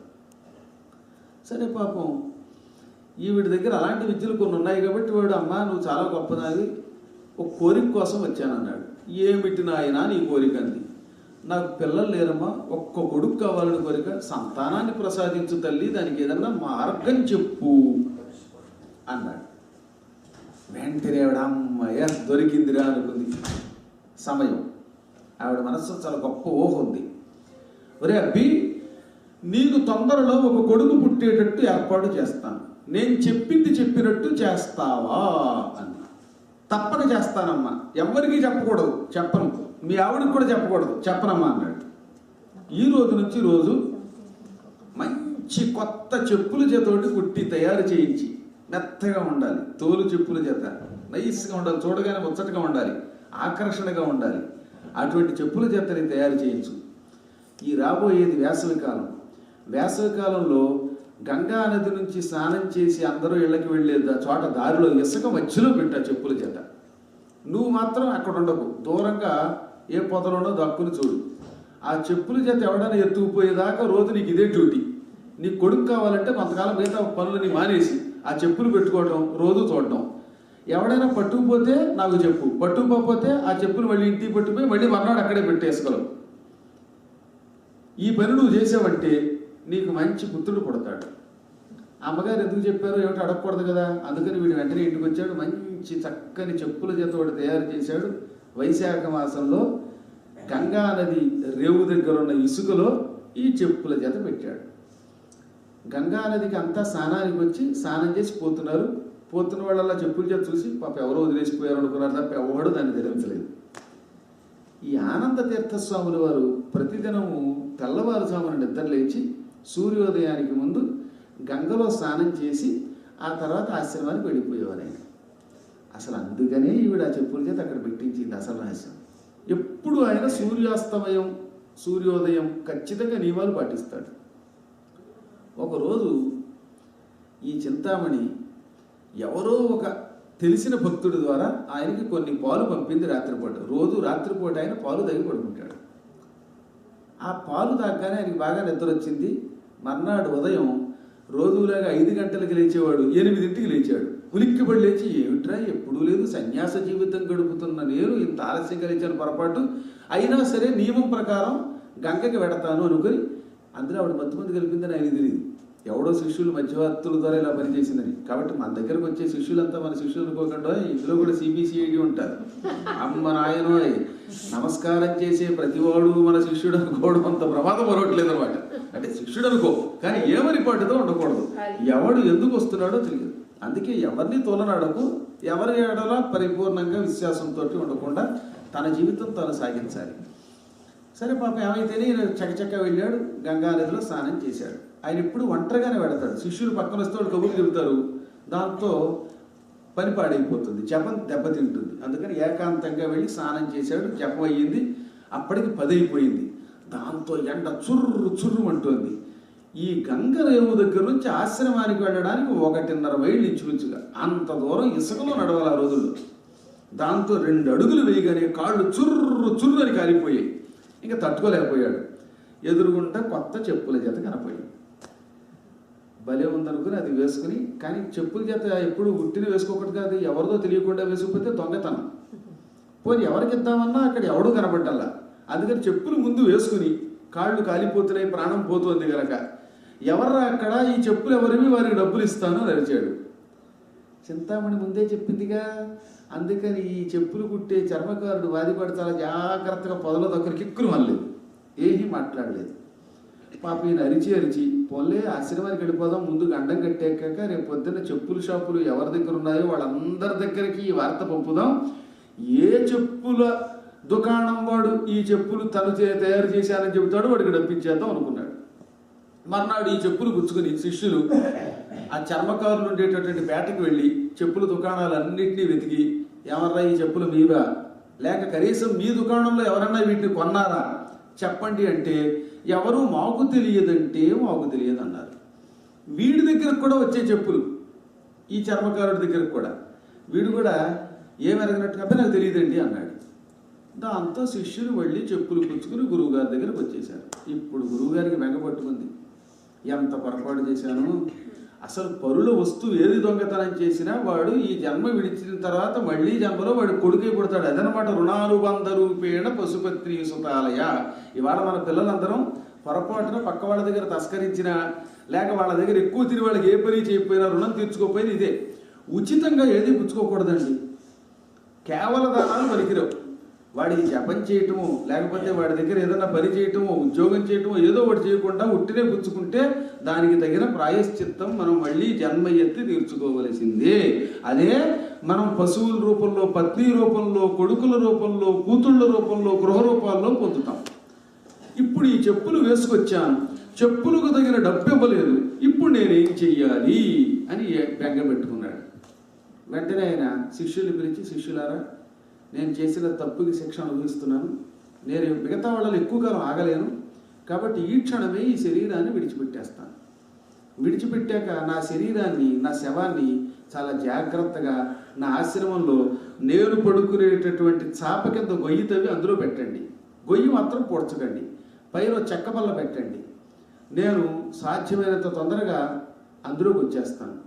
నా దగ్గర కొన్ని దివ్యశక్తులు ఉన్నాయి, మీకు తెలుసు. నేను ఈ చెప్పులు ఎవడెక్కడ పెట్టాడో వాడి ఇంట్లో వాడికి కొడుకుగా పుడతాను, పుట్టి వాడి రుణం తీర్చుకుంటాను.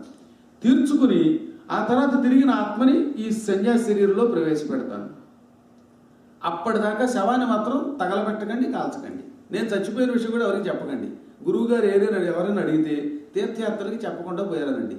ఇచ్చేదంటే ఒక చోట నుంచి ఇంకో చోటుకి వెళ్ళడానికి తీర్థయాత్ర అంటారు. శరీరం విడిచిపెట్టి ఇంకో శరీరం ధరించడం కూడా తీర్థయాత్రే. అంచేత ఆయన అసత్యం ఆడాల. కాబట్టి పైన చెక్క పెట్టి పైన చాపవి అని ప్రధాన శిష్యుడికి చెప్పాడు. శిష్యుడు వెంటనే ఈయన తీసుకెళ్ళి ఆశ్రమం లోపల, ప్రధానాశ్రమం, అందులో ఎవరు వెళ్ళరు, ఈ శిష్యుడు తప్ప. అక్కడ శుభ్రంగా గొయ్యి తవ్వి అందులో గురువు గారికి ఒక చాపేసి దాని మీద ఆయన పడుకోబెట్టి, ఆయన శరీరం విడిచిపెట్టగానే పైన ఇంకో బల్ల పెట్టి దాని మీద శుభ్రంగా గురువుగారి జంక చర్మాలు పరిచేశాడు. గురువుగారి ఏరియాని అడిగితే ఎవరైనా గురువుగారు యాత్రలకు వెళ్ళారని అన్నాడు.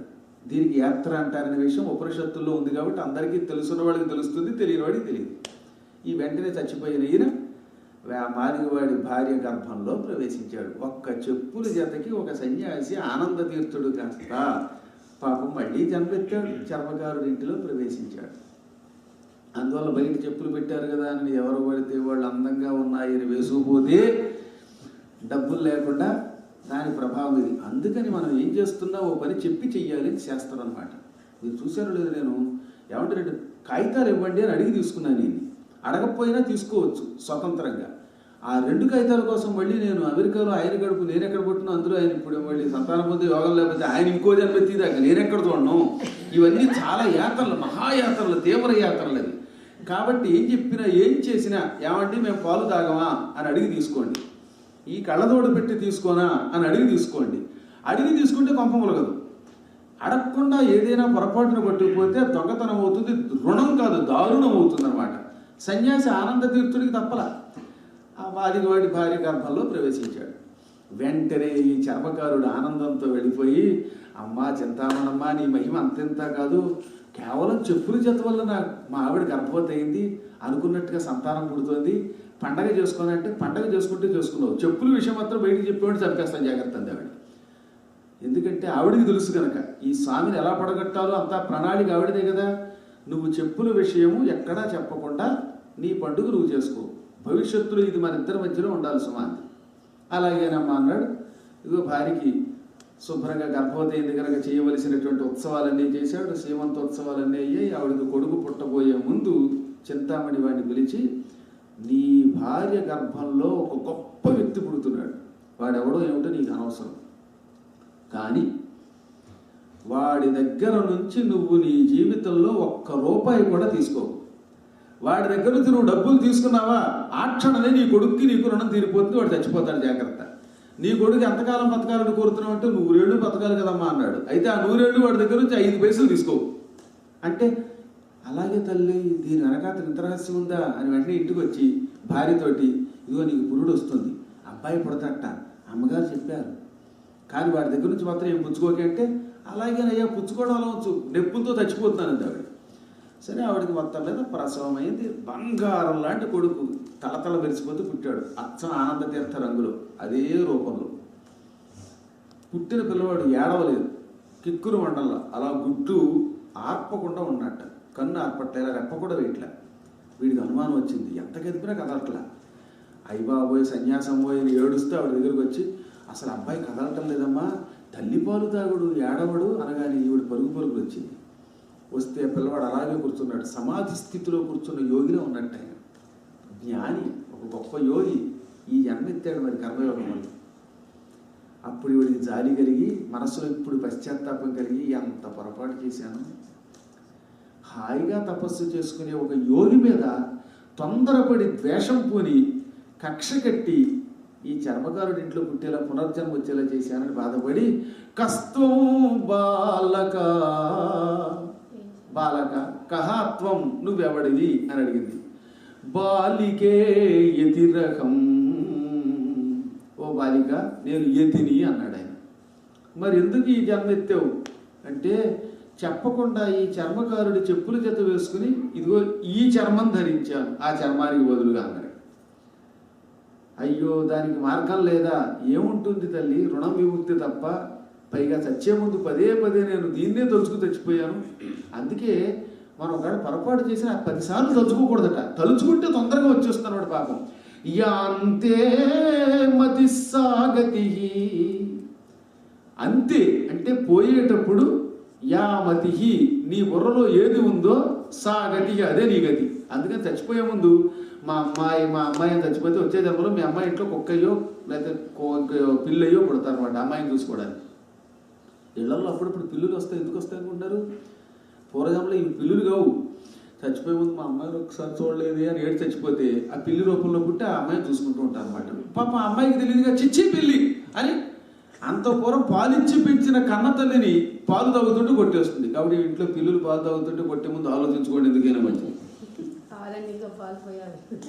అందుకని అనుక్షణం మన ఇళ్లలోకి వస్తుంటే జీవులు ఉన్నాయే, మీకు రహస్యం అండి. ఆ ఇళ్లలోకి వచ్చే ఉడతలు, ఈ జంతువులన్నీ పూర్వజంలో ఎక్కడో ఏదో రకంగా శిష్య రూపము, గృహస్థుల్లో బంధువుల రూపంలోనూ ఉంటాయి. ఆ రుణం ఇవాళ మన ద్వారా తీర్చుకోవటమో లేక మనకు వచ్చి దర్శనం అవ్వడం చేస్తాయి. చాలా జాగ్రత్తగా ఉండి, అందుకే ఇళ్ళకి వచ్చే పశువుల్ని సాధ్యమైనంత వరకు తొందరపడి కొట్టకూడదన్నారు. పావుని కూడా తంపరిచ్చేవారు కదా పూర్వం. అందుకని ఇవన్నీ రుణానుబంధ రూపాలు. తెలియదు మనకి ఏ జన్మలో ఎవరో తెలియదు, ఈ జన్మలో ఇలా ఉన్నాం కనుక. అందుకని చివరి రోజుల్లో నేను చర్మకారుడు చెప్పులు అనుకుంటూ చచ్చిపోయానమ్మా, దాంతో నాకు ఈ రోగం వచ్చింది, కర్మ ఇలా పుట్టాను, భవరోగం వచ్చింది అన్నాడు. మరి పాలు ఎందుకు తాగట్లేదు, నేను యోగిని, ఆవు పాలు తప్ప ఇంకేమీ తినకూడదని నా పూర్వజన్మ నియమం. ఈ జన్మంతా నాకు గుర్తుంది. అంచేత ఈ శరీరంలో ఉన్నప్పటికీ నేను తల్లి పాలు తాగను, ఆవు పాలే తాగుతాను. పాలు తాగకపోతే చచ్చిపోతావు కదా ఎది అంది ఈవిడ. ఇదంతా సంస్కృతంలో నడుస్తుంది. ఆ రోజుల్లో సామాన్య మానవుల భాష ఏమో ప్రాకృతం, మాట్లాడే భాష ఏమో సంస్కృతం. అంటే ఇప్పుడు చూడండి, పల్లెటూళ్ళలో కూకోయండి అని మాట్లాడుతున్నట్టుగా ఉంటుంది ప్రాకృతం అంటే. కాస్త కూర్చోండి, హాయిగా ఆసీనులు కండి అని మాట్లాడే కొంచెం సంస్కారవంతమైన భాష సంస్కృతం. ఇంత సంస్కృతం వాడికి అర్థం అవ్వట్లేదు కనుక ఈవిడ అలా మాట్లాడింది. నేను మాత్రం శరీరం విడిచిపెట్టిన, శరీరం సర్వనాశనమైన తల్లిపాలు తాగను. తాగే కొద్దీ రుణం పెరిగిపోయి ఎక్కువ కాలం ఉండిపోతాను. అందుకని మాతృస్తన్యం తాగను అన్నాడు. ఈవిడికి గుండె బేజారెత్తిపోయింది. తాను చేసిన పాపం చెప్పలేదు. అలాగే ఊరుకుంటే వీడు చచ్చిపోయేటట్టున్నాడు తల్లిపాలు తాగకుండా. అందుకని అయ్యా ఓ పని చేస్తానండి, నేను రోజు ఆవు పాలు పట్టుకొచ్చి మీ నోట్లో పోస్తే తాగుతారా అంది. నీకేమమ్మా సన్యాసినివి, పోస్తే తాగుతానన్నాడు. ఇక అక్కడి నుంచి ఈవిడ అనుభవించింది ఇక పాపం. ఎందుకని? ఈ కుర్రాడు తల్లిపాలు తాగడం, వాడు బతకాలి, బతకపోతే ఆ పాపం తనది. అందుకని రోజు ఆవిడ జపం పోయి పొద్దుటే ఆవు పాలు పిండుకు రావడం, ఆయన కడుపు నిండా పోయడం, మళ్ళీ మధ్యాహ్నం పట్టరావడం, మళ్ళీ సాయంత్రం పట్టరావడం. ప్రతి వాడికి ప్రాయశ్చిత్తం తప్పదండి. మన చిత్తం వచ్చినట్టు నడుచుకుంటే ప్రాయశ్చిత్తం తప్పదు. ఇలా కుర్రవాడికి 8 ఏళ్ళు వచ్చాయి. 8 ఏళ్లుగా ఈ చర్మకారుడి ఇంట్లో వెతుకు ముట్టలేదు ఆయన, అయినా బతికాడు. ఎలారా బాబు, 8 ఏళ్ళు అయిపోయింది, అక్కడ నా శవం చూస్తే అలా ఉండిపోయింది, ఆ శవంలోకి ఎలా వెళ్ళడం, తిరిగి నా రూపం పొందడం అని ఈయన ఆలోచిస్తాడు. ఈయనకి రుణవిముక్తికి డబ్బులు లేవు, ఏం చేయాలో తెలియదు. పైగా చర్మకారుడు చాలా జాగ్రత్తగా హెచ్చరిక చేశాడు భార్యకి, అబ్బాయి దగ్గర నుంచి పొరపాటును కూడా ఎప్పుడు సంపాదన ఆశించకు. వాడు ఒక పొద్దున కష్టపడి చెప్పులు కుట్టి డబ్బులు ఇచ్చినా 10 పైసలు పుచ్చుకోకన్నాడు. ఇవన్నీ వీడు విన్నాడు. కాబట్టి అంత తేలికగా భవవిముక్తి రాదేమో, ఇప్పుడు ఏం చెయ్యాలి?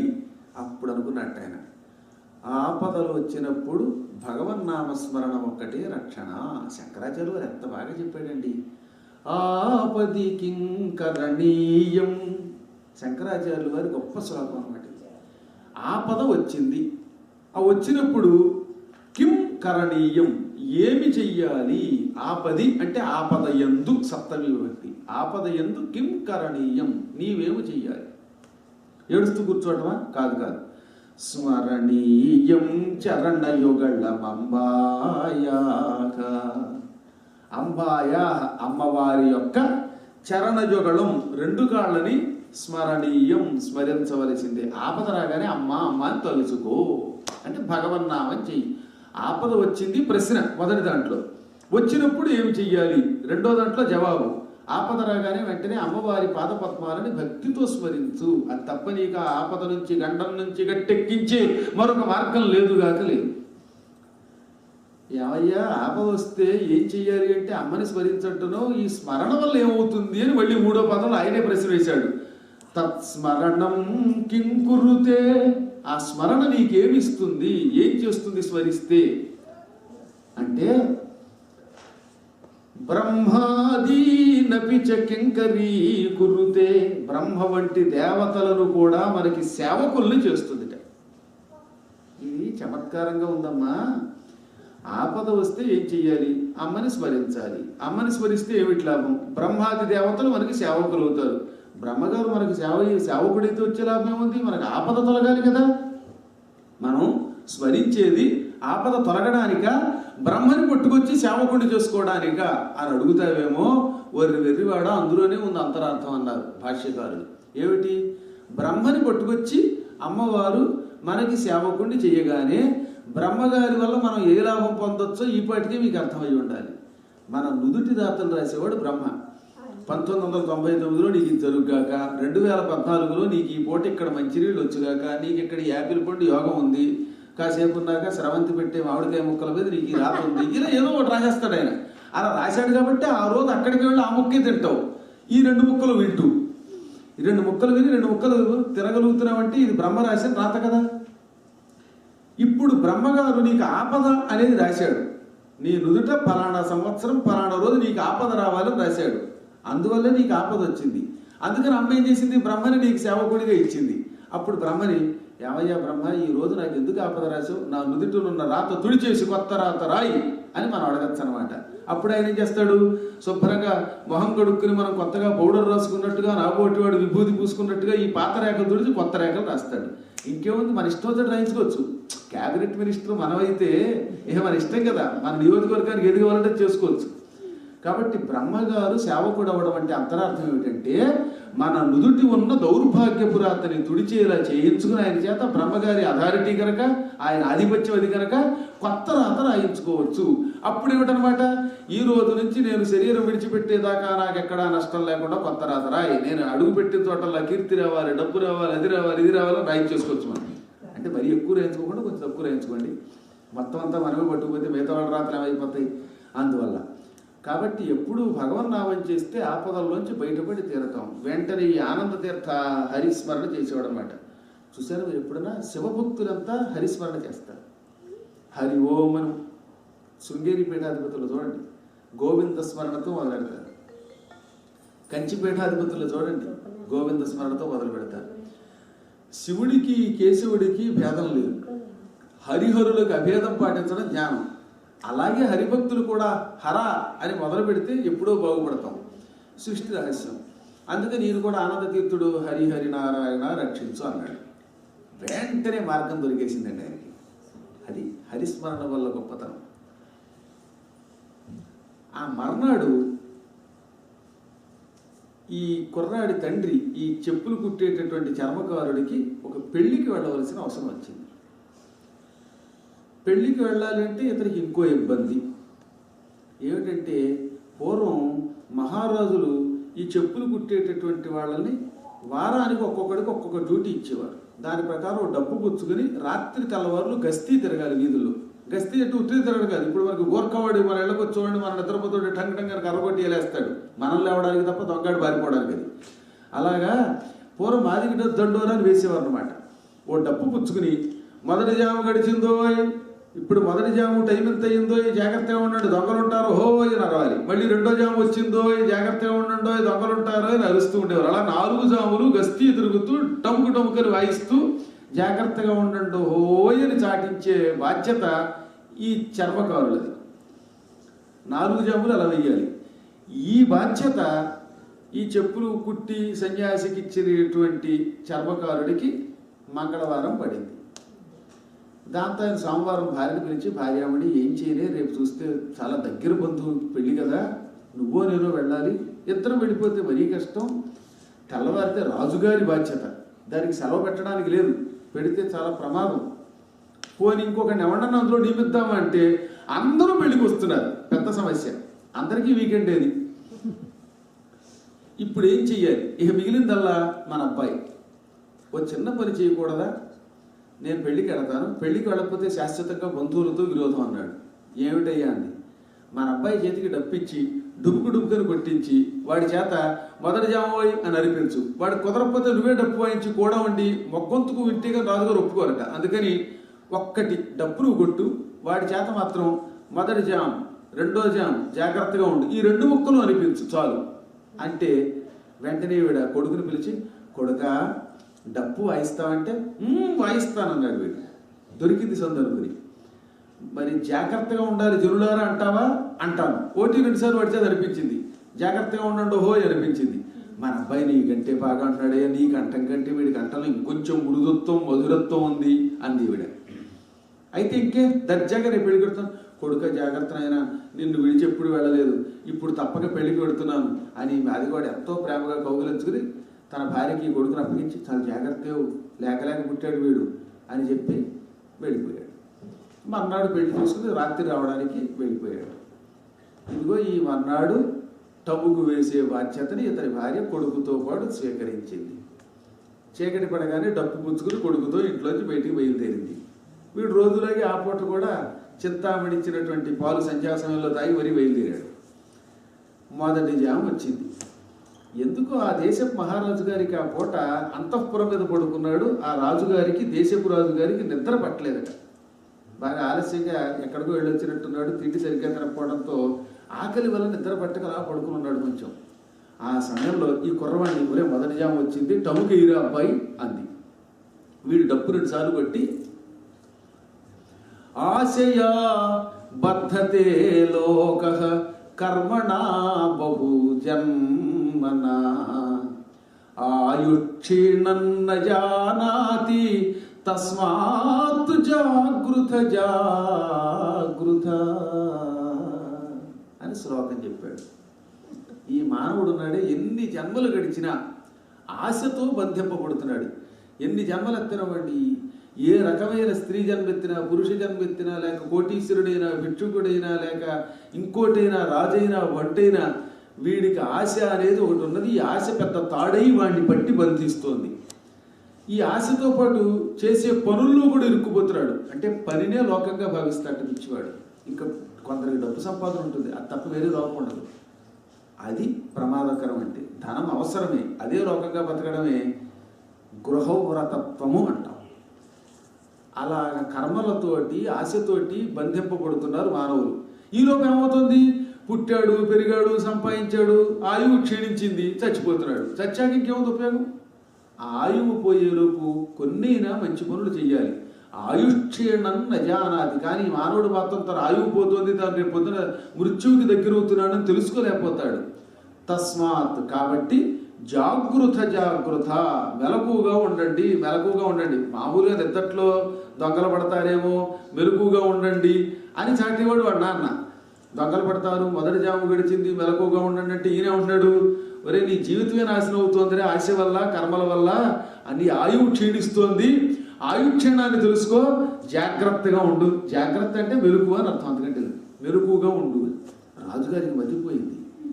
చెప్పులు కుట్టేవాడి దండోరా ఏమిటి, ఇంత వేదాంత రహస్యం ఏమిటి అనుకుని మతిపోయి చూద్దాం వీడు ఇంకా ఏం చెబుతాడో అని రెండో జాము కూడా నిద్రపోకుండా కూర్చున్నాడు.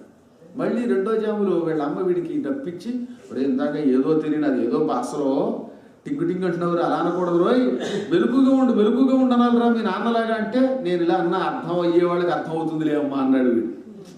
అని వెంటనే ఏం చేశాడు,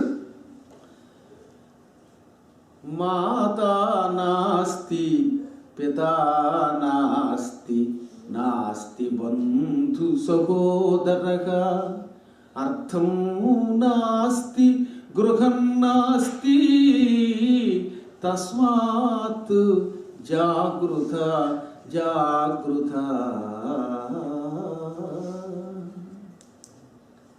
తల్లి ఎవరు? తల్లి లేదు, తండ్రి లేదంటే ఇక్కడ లేడరు కదా అర్థం. ఈ జన్మలో వీళ్ళు తల్లి, ఎంతో పూర్వం ఎవరో తెలియదు. శరీరం విడిచిపెట్టాక అప్పుడు ఎవరికెవడు బంధుత్వం. కాబట్టి తల్లి లేదు, తండ్రి లేదు. ఈ మధ్యన ఎవడను ఎక్ నిరంజన దిక్మాల పాట ఒకటి అలాగనమాట. మాతా నాస్తి పితా నాస్తి నాస్తి బంధు సహోదర. బంధువులు ఎవరు, సహోదరులు ఎవరు? అర్థం నాస్తి. డబ్బు ఉందనుకుంటా అది ఉండదు, కన్ను మూసి తెరిచోలో పెడిపోతూనే ఉంది కదా, మనం చూస్తూనే ఉన్నాం. గృహం నాస్తి, ఇల్లు నాదనుకుంటావు. న్యూజెర్సీలో ఉన్నాడు, కాలిఫోర్నియా వచ్చాడు, ఆ ఇల్లు అమ్మాడు, ఇక్కడ కట్టాడు. రేపు పొద్దున ఇది అమ్ముతాడు, ఇంకో తోట కడతాడు, వేదాల దగ్గర కడతాడు. ఆ తర్వాత కొంతకాలం జీవించాక శరీరమే విడిచిపెట్టేస్తాడు. అప్పుడు వీడిల్లు ఎక్కడుంది? గొప్ప పాట తత్వం ఒకటి మా చిన్నప్పుడు వినేవాళ్ళం. మహానుభావులు ఎవరు రాశారో తెలియదు, పూర్వం తత్వాలు ఎంత ఆ రచయితల పేరు రాసేవారు కాదు. కానీ గురదాడ అప్పారావు గారు దీన్ని కన్యాశుల్కం నాటకంలో చక్కగా పాట రూపంలో దాన్ని చాలా జాగ్రత్తగా సేకరించాడనమాట. ఇల్లు ఇల్లని ఏవు ఇల్లు నాదని ఏవు ఇల్లు ఇల్లని ఏవు ఇల్లు నాదని ఏవు నీ ఇల్లు ఎక్కడే చిలక ఊరికి ఉత్తరాన సమాధిపురములో కట్టె ఇల్లున్నదే చిలక కట్టె ఇల్లున్నదే చిలక. ఎన్నాళ్ళు బ్రతికినా ఏమి సామ్రాజ్యమే కొన్నాళ్లకో రామచిలుక కొన్నాళ్లకో రామచిలుక. మోసేరు నలుగురు వెంబడిని 10 మంది మోసేరు నలుగురు వెంబడిని 10 మంది నువ్వు కాలిపోయేదాకా కావలుందురుగాని కడకు తొలగొత్తురే చిలక వెంట ఎవరు రారు చిలక రామ చిలక రామ చిలక. అసలు ఎంత అద్భుతంగా చిన్నప్పుడు వీధుల్లో తంబుర ఒకటి ఏకుతారా వీటుకుంటూ పాడేవారు వీటినమాట. ఇల్లు ఇల్లు అంటారా పిచ్చివాడా, నీ ఇల్లు ఎక్కడంటే ఊరికి ఉత్తరంగా సమాధిపురంలో అంటే శ్మశానంలో ఉందిరా, అది కూడా కట్టి ఇల్లు చెక్క కొంప. కానీ చెక్క కొంప అనేది మాత్రం అమెరికాలో నిత్య సత్యం. ఎంత కోటీశ్వరుడికైనా చెక్క మొక్కలే మిగులుతాయి చివరికి అనమాట. చాలా జాగ్రత్తగా గీతానికి తగినటువంటి ఇళ్ళు అనమాట. ఎంత కోటీశ్వరుడికైనా తప్పది చెక్కలే. కట్టె ఇల్లున్నదే చిలక, నువ్వు ఎన్నాడు బతికినా ఇదేదో సామ్రాజ్యం అనుకుంటావు. ఏమి సామ్రాజ్యం ఏ చిలక, ఎంత బాగుంది అసలు అది. కొన్నాళ్లకో రామ చిలక, నీవు బాగున్నావంటే బుద్ధిగా ఉంటే చివరిలో కనీసం నలుగురు మోసుకెడతారు. మోసేరు నలుగురు, వెనకాతలో 10 మంది వస్తారు. పాపం ఎంత మంచివాడండి, అప్పుడు వాడి ఇంటికి వెళ్తే కాఫీ ఇచ్చేవాడండి, అప్పుడు టీ ఇచ్చేవాడండి, పొగుడుతారు. కొంచెం మంచిగా ఉంటే బతికున్న రోజులు.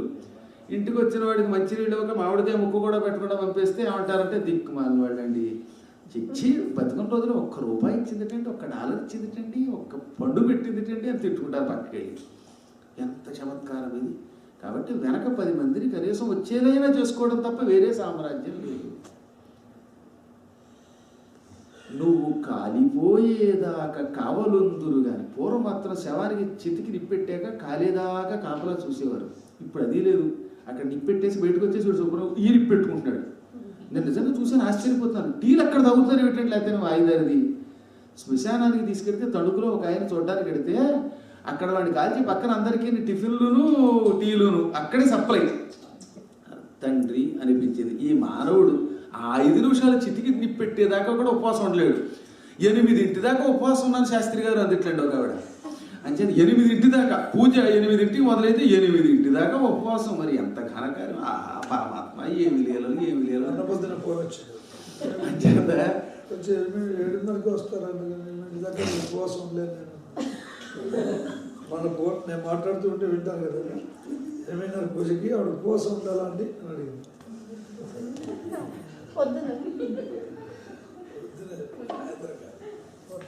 కాబట్టి మనం కనీసం ఆ మాత్రమైనా ఉండేవారు. ఇప్పుడు అది లేకుండా వచ్చేస్తారు. కడకు తొలగొత్తు చిలక, ఎన్నాటి క్రితం పాట అండి ఇది. కొన్ని వందల సంవత్సరాల నుంచి పరంపరగా వస్తున్న కీర్తన అన్నమాట. సత్యం ఎప్పుడూ సత్యమే, వెంట ఎవరూ రారు చిలక. అందుకే కర్మానుగచ్చతి జీవ ఏక. నీవు చేసిన కర్మను అనుసరించి జీవుడు ఒక్కడే పెడతాడు తప్ప ఎవ్వడు రాడు ఒకడు.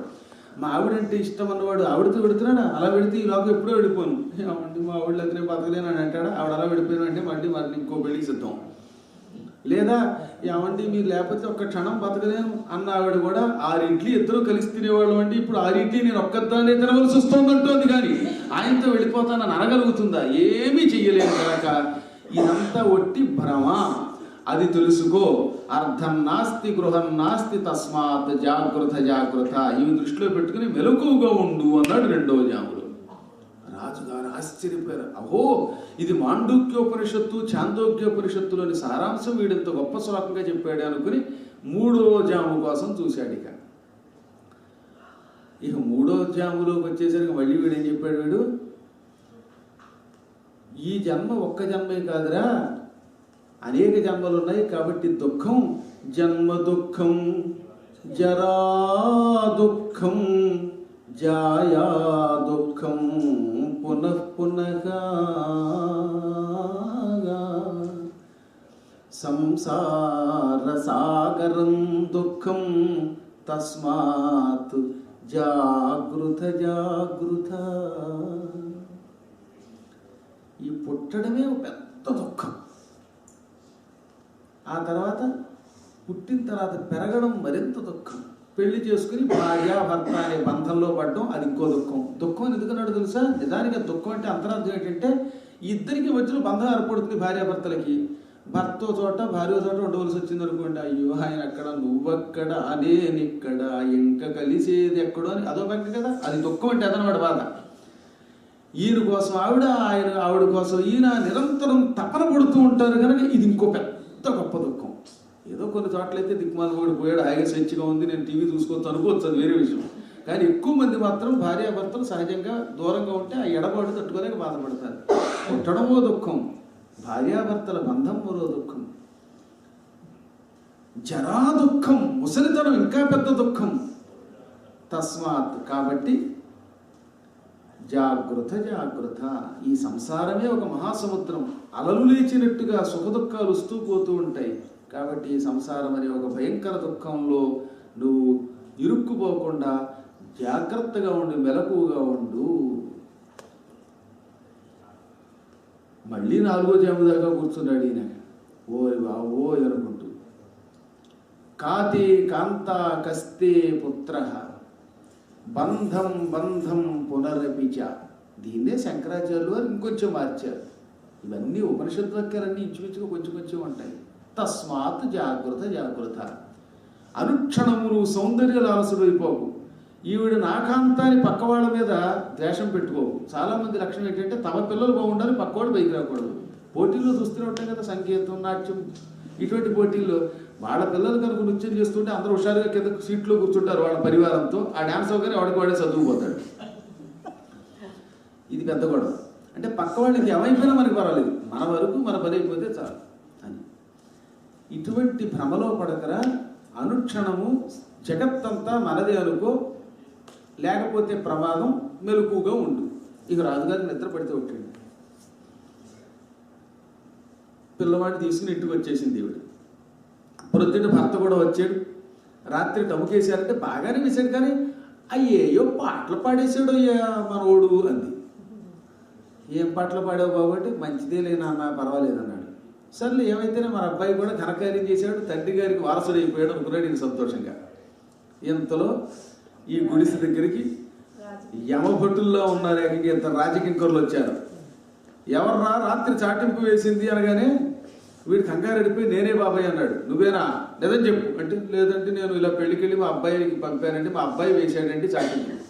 నిన్ను నీ కొడుకు నీ ఉన్న పళంగా తీసుకురమ్మన్నారు రాజుగారు. రాజుగారికి ఇక నిద్ర పట్టలేదు కదా, అందుకని పొద్దునే స్నానం చేసి ఒరే రాత్రి టముకేసిన వాడు ఎవడో వాడిని ఇక్కడికి తీసుకురండి రా అన్నాడు. ఆయన ఎందుకన్నా ఈ భటులు మాత్రం కొంచెం దౌర్జన్యం కదా, రా నీ కొడుకుని తీసుకునిరా, నీ కొడుకు చేత టముకే ఇచ్చావా అయితే అన్నాడు. అయ్యో అనవసరంగా పెళ్లికి వెళ్ళాను బాబోయ్, నా కొడుకు ఎక్కడ మరణ శిక్ష పడిపోతుందో. బాబయ్య ఆడు చిన్నవాడండి, తెలియక ఏదో చేశాడంటే అన్నాడు. వీడి కాళ్ళ మీద పడి అదేం తెలియదు రా అనగానే వీడు లవో దివో అంటూ ఏడుస్తూ బయలుదేరుతుంటే కొడుకు అన్నాడు, ఎందుకు నాన్న ఏడుస్తావు? రాజుగారు ఏమన్నా అమ్మ నువ్వేం భయపడికి ఇంట్లో ఉండన్నాడు. ఆవిడ అలాగే బాబు నువ్వు రానాయన నీ మీదే ప్రాణం పెట్టుకున్నానంది. కొడుకుని వెంట పెట్టుకుని సభలోకి రావడంతో మహారాజా రక్షించాడు బాబోయ్ అని కాళ్ళు పట్టుకున్నాడు. ఒరే నువ్వు కాళ్ళు ఎందుకు పట్టుకుంటావురా, రాత్రి ఎత్తుకి టముకేసింది ఎవరు అన్నాడు రాజు. మా అబ్బాయి అంటే మా బొడ్డోడండి లేకలేక పుట్టాడండి, వాడు ఏం మాట్లాడాడో తెలియదండి బాబు, సంధి ప్రేలాపన ఏమైనా వచ్చిందేమో అన్నట్ట. వాడికి కాదు సంధి, నీకు వచ్చింది అని వెంటనే రాజుగారు లేచి నిలబడి నీవెక్కడి చర్మకారుడివి, ఈ కాంతి ఈ పాండిత్యం చాలా ఆశ్చర్యం, బాల సన్యాసి నువ్వెవరివి, వీడికి అర్థం కాకుండా ఉండడానికి. అప్పుడు కస్త్వం బాలక అంటే కశ్చిత్ యతిరహం, ఒకనొక యతిని అని చెప్పాడు. అప్పుడు మరి ఎందుకు ఇలా పుట్టావు?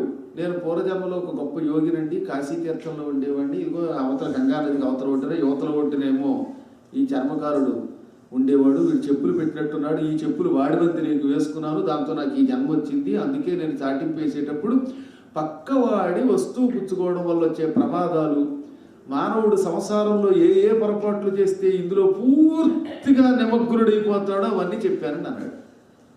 రాజుగారికి ఉపనిషత్తుల మీద సందేహాలు ఉన్నాయి, అవన్నీ వీడిని క్లుప్తంగా అడిగి తెలుసుకున్నాడు. ఈ అపార జ్ఞానానికి మతిపోయింది. ఈయన ఏ సామాన్యుడా, షడంగాలు చదువుకుంటే కానీ ఎత్తులు అయ్యేవారు కాదు. ఇవాళ పడి ఎవడబడితే వాడే ఎత్తులు అయిపోతున్నారు మనకు మతి లేకపోతే. కానీ పూర్వకాలంలో ఇదిగో భారతీ తీర్థస్వామి వారు, పరమాచార్యులు, జయేంద్ర సరస్వతులు వీళ్ళు ఎటువంటి వాడు తెలుసా? ఈ మధ్యన కిందటి సంవత్సరం జనవరిలో కంచిలో భాగవతం కదా శివపురాణ సప్తాహం చేశాను. ఆ శివపురాణ సప్తాహంలో అమ్మవారి కామాక్షిదేవి సన్నిధానంలో ఓ రోజు ప్రవచనం పెట్టారు. విజయేంద్ర సరస్వతుల వారు పక్కనే కూర్చున్నారు. విజయేంద్ర సరస్వతుల వారి సన్నిధానంలో పురాణం చెప్పే మహాయోగం పట్టింది. వినడం కాదండి, ఆయన ఈ క్షణం నుంచి మా పీఠాలు ఎక్కడుంటే అక్కడ ఉపన్యాసం చెప్పండి అంటే మొన్నే మళ్ళీ శ్రీశైలం కూడా వెళ్ళవలసి వచ్చింది, అందుకే అక్కడ పీఠం దగ్గరికి. ఆయన సంస్కృతంలో మాట్లాడుతూ ఉంటే ఆయన చెబుతున్నటువంటి ఆ శాస్త్ర పాండిత్యానికి ఇన్నాళ్ళు పురాణం చెబుతూ ప్రచారం చేస్తున్న నా శరీరం ఒక్కసారి గగుర్పడి గురైందనమాట. అంతటి మహాపాండిత్యం వాళ్ళ సొత్తు. మన జీవితంలో అదృష్టం ఏమిటో తెలిసిన మీకు ఎవరికైనా?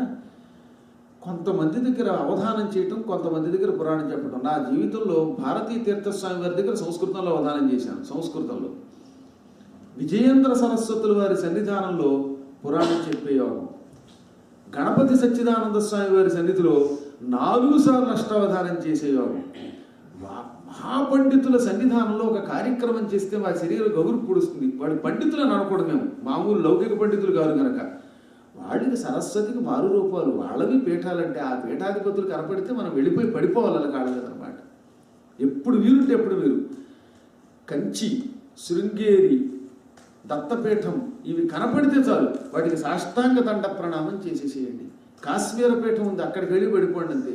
అలాగే శంకరాచార్యులు వారు పెట్టిన 4 ఆమ్నాయాలు, పూర్వామ్నాయ, దక్షిణామ్నాయ, పశ్చిమామ్నాయ, ప్రాచ్యామ్నాయాలన్నీ కూడా తిరిగేయండి అంత ఒక్కసారిగా. తూర్పు దిక్కున పూరిలో పెట్టారు ఆయన, పశ్చిమంలో ద్వారకాపీఠం, ఇదిగో దక్షిణంలో శృంగేరి, ఉత్తరంలో జోషిల్ మఠం అంటాం మదరి దగ్గర, అక్కడ ఉందన్నమాట శంకరాచార్య మఠం. ఈ 4 మఠాలు 4 దిక్కులు కేవలం 32 ఏళ్ల చిన్న వయస్సులో పెట్టాడు ఆ పుణ్యాత్ముడు. కేవలం 32 ఏళ్ళు శంకరాచార్య వారికి. వాళ్ళ వారసులంతా షడంగాలు చదువుకున్నారు. షడంగాలు అంటే తెలుసుగా, ఛందస్సు, జ్యోతిషం, కల్పం, నిరుక్తం, వ్యాకరణం, ఈ 6 రంగాలు కూడా అందులో రావాలన్నమాట. శిక్ష, వ్యాకరణ, జ్యోతిష, కల్ప, ఛంద, నిరుక్తాలనే 6 అంగములు వేదాంగాలు అంటారు. పూర్వం వేదములు వేదాంగాలు చదువుకునేవారు. అందులో ఇప్పుడు మేము చెప్పేది ప్రత్యేకంగా ఛందశాస్త్రం అనమాట. మా సొమ్ము ఛందస్సులో ఎన్ని వైవిధ్యాలు ఉన్నాయో మీరు అడిగిన వెంటనే పద్యం చెప్పగలగడం. నేను చెప్పేది మళ్ళీ అహంకారం కోసం కాదు, ఇంకే మేము కూడా కాస్త చదువుకున్నామని చెప్పడానికి తప్ప మళ్ళీ ఏదో పాండిత్యం ఉందని చెప్పడానికి కాదు. పాండిత్యం మందంత మన సొమ్మెంత పరమేశ్వరుడి ముందు, ఆయన దాంట్లో నడువు. ఇటువంటి వాటిలో అన్ని అంతో ఎంతో నేర్పుతారు. వీటిల్లో ఈ పీఠాధిపతులు సంపూర్ణ నిష్ణాతులు, అందులో ప్రత్యేకంగా తర్కశాస్త్రాదుల్లో. ఇప్పుడు మన కంచి జయేంద్ర సరస్వతులు వారు మీమాంసా శాస్త్రంలో ఆయన మించిన వాళ్ళు తెలుసునండి. అలాగే శృంగేరి పీఠాధిపతులు భారతీయ తీర్థవారంటే తర్కశాస్త్రంలో ఆయనే సాటి. అన్నిటికీ మించి కల్పం గురించి చెప్పాలంటే ఈ సృష్టిలో మరి ఎవరన్నా ఉన్నారంటే ఇవాళ రోజున మనకి విజయేంద్ర సరస్వతులు వారు. ఇటువంటి మహానుభావులు ఉన్నటువంటి దేశంలో మనం పుట్టాం కాబట్టి నడుస్తున్నాం. ఇవన్నీ చదువుకుంటే ఎదురయ్యేవారు. ఎంత క్రమశిక్షణ, ఎన్ని నియమాలు, నియమ యోగాదులు, అష్టాంగాదులు అన్నీ ఉండేవారికి. అటువంటి ఆనంద తీర్థునితో సంభాషణ వల్ల రాజుగారికి మతిపోయి ఇక ఎతికి ఏ జన్మలో ఉన్నా సరే నమస్కారం అని నమస్కరించి, ప్రభు మీరు నా దగ్గర నుంచి కానుక సేకరించాలి, తప్పు లేదు కదా అన్నాడు ఆయన. ఇప్పుడు తప్పు లేదన్నాడు ఆయన. ఎందుకని? ఈయన ద్వారా ఉపదేశం పొందాడు కదా. ఇప్పుడు నా ద్వారా మీరు ఉపన్యాసం విన్నాక మీరు ఏదైనా ఇస్తే అప్పుడు మీకు నాకు రుణం ఉండదు. ఏమీ లేకుండా ఒట్టిగా ఇస్తే అప్పుడు దానానికి తగిన ప్రాయశ్చిత్తం చేసుకోవాలి. ఇది ఇప్పుడు ఒక ఉద్యోగం లాంటిది. ఇది కూడా, రాజా నువ్వు నా దగ్గర నుంచి ఉపనిషత్తులు విన్నావు గనక నువ్వు ఏదైనా ఇస్తే పుచ్చుకుంటే తప్పు లేదు. ఈ చర్మకారుడు నా దగ్గర ఏ ప్రయోజనం లేకుండా చెప్పులు ఇవ్వడం వల్ల నాకు ఆ దోషం వచ్చింది తప్ప అన్నాడు. అయితే మీ ఉపనిషత్తు పాండిత్యానికి ఎంతని విలువ కట్టలేను, కానీ 10,000 బంగారు కాసులు ప్రస్తుతానికి మీకు ఇస్తున్నాను, సేకరించండి. నా సామ్రాజ్యం మీకు ఇచ్చాను, కానీ సామ్రాజ్యం మీరు పుచ్చుకోరు, అది నాకు తెలుసు. అది ఇవ్వకూడదు కూడా. ఎంత ఎత్తైనా సరే ఇప్పుడున్నది చర్మకారుడి రూపంలో కనుక నీకు సామ్రాజ్యం ఇవ్వలేను. ఇదిగో భక్తి సామ్రాజ్యంతో 10,000 ఇస్తున్నానని ఒక పొట్లం కట్టి దాని పెద్ద, ఆ రోజుల్లో ఒక మఖమల కొట్లో వాటిని కాసులు పోసి మూతి కట్టేవారు. కట్టి ఈయన చేతికి ఇచ్చాడు. ఈయన ఏం చేశాడు? నాన్న అన్నాడు. నేను పుచ్చుకొని అన్నాడు వాడు. అమ్మ ఇక్కడ మాత్రం చాలా గట్టిగా ఉన్నాడు. ఏం చేద్దంటే చెప్తామని చెప్పిందిగా, వాడి దగ్గర నుంచి నీ చేతితో డబ్బు పుచ్చుకున్నావా తర్వాత నీకు నీ కొడుకుకి రుణం తీరిపోతుందని చెప్పింది. అందుకని నేను పుచ్చుకొని అన్నాడు. సర్లే పట్టుకుందాం, నేనే పట్టుకుంటానన్నాడు. ఈ కొడుకుని ఎత్తుకుని సంతోషంగా, నాయన ఏం మాట్లాడేవారంటే మాది ఏదో అదో భాషలే నాన్న అన్నట్టు. వీడికేం అర్థం అలా, వీడికేం అర్థం అవుతుంది? వీడికి ఆ సంస్కృతం ఆ ఉపనిషత్తులు అర్థమైతేగా. అందరికీ ఈ సంస్కృతం వచ్చేస్తే నన్ను ఎందుకు కూర్చోబెడతారు ఇక్కడ? మీరే చెప్పేసుకుంటారు. ఇక నా బతికి నేను ఎందుకు అమెరికా రావడం అంచేత భగవంతుడు అందరికీ అరిశక్తులు ఇవ్వడం కనుక ఆయన చిరునవ్వులకు వచ్చేసాడు. ఇక ఈయన చాలా పొంగిపోయి రాజుగారి దగ్గర నాకు పేరు వచ్చేసిందిరా కొడుక, భలే కొడుకు పుట్టేవరా, ఇదంతా చింతామణిదయ్యా అని పొగుడుతూ ఇంటికి వచ్చాడు. కాలం కలిసి వచ్చింది, పరమేశ్వర అనుగ్రహం, హరిస్మరణ కదండి అది. ఈ వచ్చే సమయానికి పాపం మాదిగూడెంలో ఉన్న తాటాకు పాకలన్నీ గుడిసెలకు హఠాత్తుగా నిప్పట్టుకుంది. అంటుకోవడం కాదు, కాశీ విశ్వేశ్వరుడు 3వ కన్ను తెచ్చాడు. ఇక టపటపటప గుడిసెలన్నీ చిటపట్లాడిపోతున్నాయి. అభ్రంక శధూమాయిత విభ్రాంత మహాస్ఫులింగ విసరోగ్రశిఖాద భ్రష్ట దబ్ధ లోకాద బ్రంబై వచ్చూడు దవసికి కృష్ణ అంటాడు ఎర్రాప్రగడ గారు హరివంశంలో. ఆకాశం అంతెత్తు పెద్ద పెద్ద నిప్పులు పెటిల్లని దూలాల మీద నుంచి లేచిపోతున్నాయట. ఆ నిప్పురవ్వలు పైకి ఎగిరిపోతే ఆ నిప్పురవ్వల్ని సంస్కృతంలో విస్ఫులింగాలు అంటారు. అలా విస్ఫులింగాలు కమ్ముతూ, పొగలు కమ్ముతూ, పెద్ద పెద్ద మంటలతో అగ్నిజ్వాలలు వచ్చేసి మొత్తం ఆహుతైపోతున్నాయి గుడిసెలు. అదేమిటో తెలియదు కానీ అప్పటిదాకా ఊళ్ళో గాలి ఉండేది కాదు. ఆ వేసవకాలంలో ఈ నిప్పట్టుకోగానే ఎక్కడ లేని గాలి వచ్చి సుడిగాలి చుట్టూ తిప్పి తిప్పి తిప్పి ఈ గుడిసె నుంచి ఆ గుడిసెకి, ఆ గుడిసె నుంచి ఈ గుడిసెకి నిప్పింకా పాకేలా చేసింది. దాంతో మొత్తం అంటుకుపోతూ ఉంటే వీడు బాబోయ్ అని కొడుకుని కిందకి దింపాడు. ఆ వాడిపాకు కూడా అంటుకుంది. వెంటనే పెళ్ళాన్ని ఏవో కొన్ని సామాన్లను బయటికి తెచ్చుకుందామే, ఇక్కడ నుంచి దూరంగా పోదాం అన్నాడు. సామాన్లు దక్కితే ఇంకో గుడిసె తెచ్చుకోవచ్చని. ఆవిడ లోపలికి వెళ్ళి సామాన్ ఇస్తుంటే, అయ్యా నేను కూడా సామాన్ ఇస్తానని వీడు లోపలికి వెళ్ళి ఓ 2 సామాన్లు ఇచ్చినట్టు ఇచ్చి ఓ గంపలో ఈ మూట పెట్టి వాళ్ళ నాన్నకి ఇచ్చాడు. వాడు రాజుగారు ఇచ్చిన 10,000 కాసుల మూట ఈ గంపలో పెట్టి ఇచ్చాడు. ఈ దుంప దిగుతూ ఉంటే గంప ఏం చూసుకుంటాడు వాడు, కొంప కాలిపోతుంది కనుక ఈ కొంప హడావిడిలో ఈ గంప పుచ్చేసుకున్నాడు. అలా గంప పుచ్చుకున్నాడు. వీడు చూస్తూ ఉండగా దూరం పెట్టిల్లు మరి విరిగి అడ్డంగా వాడి మీద పడిపోయింది. కుర్రాడు క్షణంలో కాలిపూడిదైపోయాడు. గొల్లును గోల పెట్టేశాడండి ఈ మాదిరివాడు. బాబోయ్ నా కొడుకని ఏడ్చాడు. అందులో ఎంత అందంగా ఉన్నాడు, రాజుగారి ప్రశంసలు పొందాం, ఎలా చచ్చిపోయాడు అని ఏడుస్తూ ఉంటే ఈ గుడిసెలు అంటుకున్న విషయం తెలిసింది దివ్య దృష్టితో చింతామణికి. పరుగు పరుగును వచ్చింది. వచ్చేసరికి ఈ కుర్రాడు కాలిపోయాడు. అమ్మా చింతామణమ్మా, నువ్విచ్చిన కొడుకు పోయాడు తల్లో అంటే, ఒరే నాయన వాడి దగ్గర నుంచి ఒక్క పైసా పుచ్చుకోవద్దన్నా ఎందుకు పుచ్చుకున్నావురా అంది. నేనెక్కడ పుచ్చుకున్నానమ్మా, వాడు రాజుగారి ఇచ్చిన డబ్బు ఇస్తే కూడా పుచ్చుకోలేదంటే, పుచ్చుకోకపోవడం ఏమిట్రా పిచ్చివాడా, గంపలో పెట్టి 10,000 ఇచ్చాడు, ఎప్పుడో నువ్వు చెప్పులు జతిస్తే పావలా చెప్పులకి 10,000 బంగారు కాసులు ఇచ్చాడు, ఇంకెక్కడ ఉన్నానరా అంతే. వాడు చూసుకున్నాడు, ఎంత పొరపాటు జరిగింది, ఇలా ఎందుకు జరిగిందంటే, నాయన అవన్నీ నువ్వు అడక్కు, నేనే ఒక పొరపాటు చేశాను, ఆ పొరపాటు భగవంతుడు ఇలా దిద్దుకునేలా చేశాడు అంతే తప్ప ఇందులో నువ్వు నేనేం చేయలేము. ఆ మహానుభావుడిని ఈ శరీరంలో ఎంతకాలం ఆపుతామండి, జ్ఞానాన్ని ఎంతకాలం ఆపగలం. ఒక గొప్ప వ్యక్తిలో ఉన్న పాండిత్యాన్ని ఒకడు ప్రోత్సహించినా ప్రోత్సహించకపోయినా ఆ లోపల ఉన్న సరస్వతి వల్ల వాడు ఎలా పైకి వస్తాడో, ఎన్ని ఆటంకాలైనా అధిగమిస్తాడో, అలాగే జ్ఞాని ఏ జన్మ ఎత్తినా ఆ జన్మలో శాశ్వతంగా ఉండక తన జ్ఞానం వల్ల కర్మ విముక్తి పొంది తిరిగి మోక్షానికి వెడతాడు. ఆయన వెళ్ళవలసిన చోటికి వెళ్ళాడు. నువ్వు ఆ కుర్రవాడి గురించి ఏడవక భక్తితో నమస్కారం చేసుకో, కానీ ఒక పవిత్రుని ఇంట్లో పోషించావు గనక, పెంచావు గనక కొంతకాలం, దీనివల్ల నీకు ఇంకో సంతానం కలుగుతుంది అని చెప్పింది. ఒక వ్యక్తిని అటు ఇంటికి తీసుకొచ్చి ఎలా అయినా గౌరవిస్తే మన జాతకంలో లేకపోయినా దానివల్ల సత్సంతానం కలుగుతుంది అన్నారు. ఒక కొడుకు ఎలా పుడతాడు, దానికి మార్గం ఏమిటో హరివంశంలో చెప్పారు. ఏమిటో తెలిసిన, ఒక మహానుభావుడిని ఏ వంకతో అయినా కాసేపు మన ఇంట్లో పెట్టి వాడిని పూజిస్తే, ఇక్కడ లేకపోయినా, అరచేతిలో లేకపోయినా, జాతకంలో లేకపోయినా ఈ ప్రభావం వల్ల సంతానం కలుగుతుంది. కొంతమంది మహానుభావులు ఇంట్లో అడుగుపెట్టిన వెంటనే శుభాలు ఎందుకు వస్తాయంటే అదే కారణం. సప్త సంతానాలలో ఏదో ఒక సంతానం వస్తుందిట. సప్త సంతానాలంటే కావ్యం, చెరువు, దేవాలయం, కన్న కొడుకు, ఈ 4 ప్రధాన సంతానాలు అంటారు. ఈ మిగతా 3 సప్త సంతానాలు, మిగతా 3 ఏమిటంటే అగ్రహారాన్ని దానం ఇవ్వడం లేక పొందడం. ఈ రెండింటిలో ఏదైనా సరే, అగ్రహారం కూడా సంతానం అండి. పూర్వం ఓ చెట్టుని నాటడం, ఆ తర్వాత ఏంటి, జీర్ణమైపోయిన రోడ్డుని బాగు చేయడం, ఇవి సప్త సంతానాలు అంటారు. అందుకే పూర్వం సప్త సంతానాల్లో తో సుఖంగా ఉన్నారు అంటే చెరువు తవ్వించేవాడు అనమాట. ఒక కావ్యాన్ని అంకితం పొందేవాడు, ఓ దేవాలయాన్ని కట్టించేవాడు, కనీసం కట్టించడానికి ఒక డొనేషన్ ఇచ్చేవాడు. ఇవన్నీ కూడా సంతానాల్లో ఒక భాగం. కన్న బిడ్డ ఎంతో ఈ బిడ్డలు కూడా అంతే. కొడుకులు లేరని మెగ్గబెట్టుకోకర్లా, పుత్రులు లేరని ఎప్పుడూ శోకించకు. ఈ సంతానాలలో ఒక్క సంతానం నీవు చూసినా నీ జీవితానికి మోక్షం వస్తుంది అని భారతం చెబుతుంది. భారతంలో కొడుకులు లేకుండా చచ్చిపోయినటువంటి వీరుడు ఒక ఆయన ఉన్నాడు. పిల్లలు లేకుండా చచ్చిపోతే మోక్షం రాదేమో అంటే, ఓహో అని పిచ్చివాడా, నీ కన్న కొడుకు ఒక్కడు లేడు కానీ నీకు మిగతా 6 సంతానాలు ఉన్నాయి, ఈ సంతానం కంటే గొప్పవి. నువ్వు చెరువు తవ్వించావు, గుడి కట్టించావు, ఉద్యానవనం వేసావు, రోడ్లు వేసావు, ఇంకెందుకురా నీకు బెంగ? మంచి గ్రంథాలు రాయించి అంకితం పుచ్చుకున్నావు, ఇంకెందుకు నీకు బెంగ? కాబట్టి సంతానం అంటే కన్న కొడుకే అక్కర్లా, పున్నామ నరకం నుంచి తప్పించే పుత్రుడు అంటే ఈ మిగతా 6 ఎవరైనా అయి ఉంటారు. అది వేదవాక్యం, అది మహాభారతంలో అరణ్యపర్వంలో చెప్పిన రహస్యం కూడా, అదే హరివంశంలో చెప్పారు. అందుకే హరివంశానికి కూడా ఒక ఉపనిషత్తు, ఒక వేదము అని పేరు అన్నమాట దానికి. కాబట్టి నువ్వు బెంగెట్టుకోకు అన్నది. అన్నట్టే ఆవిడకి, ఆ మాదిగవాడి భార్యకి ఇంకో కొడుకు కూడా పుట్టాడు. తర్వాత ఈ ప్రాణం కాలిపోగానే పోయిందిగా ఆయనకి ఎతికి, ఈయన తిరిగి వచ్చి పాత శరీరంలో ప్రవేశించాడు. 8 ఏళ్ల పాటు ఆ శవాన్ని ఆ శిష్యుడు ఎంత జాగ్రత్తగా కాపాడాడో తెలుసునండి.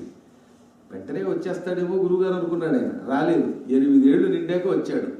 ఆ చెక్క తోసుకురాగానే శిష్యుడు గురుదేవా అని కన్నీరు పెట్టుకుని కాళ్ళ మీద పడితే, ఒరే ఈసారి నేను కాదురా పూజారుకుని నువ్వు అన్నట్టు శిష్యుడిని. ఎందుకని? నా శరీరాన్ని 8 ఏళ్ళు ప్రపంచానికి తెలియకుండా మళ్ళీ నేను తిరిగి వస్తాననే నమ్మకంతో కాపాడిన శిష్యుడు గురువుని మించినవాడు. నీకు ఈ జన్మతోటే మోక్షం ఇచ్చేస్తాను, వైకుంఠానికి వెళ్ళిపో అన్నాడు.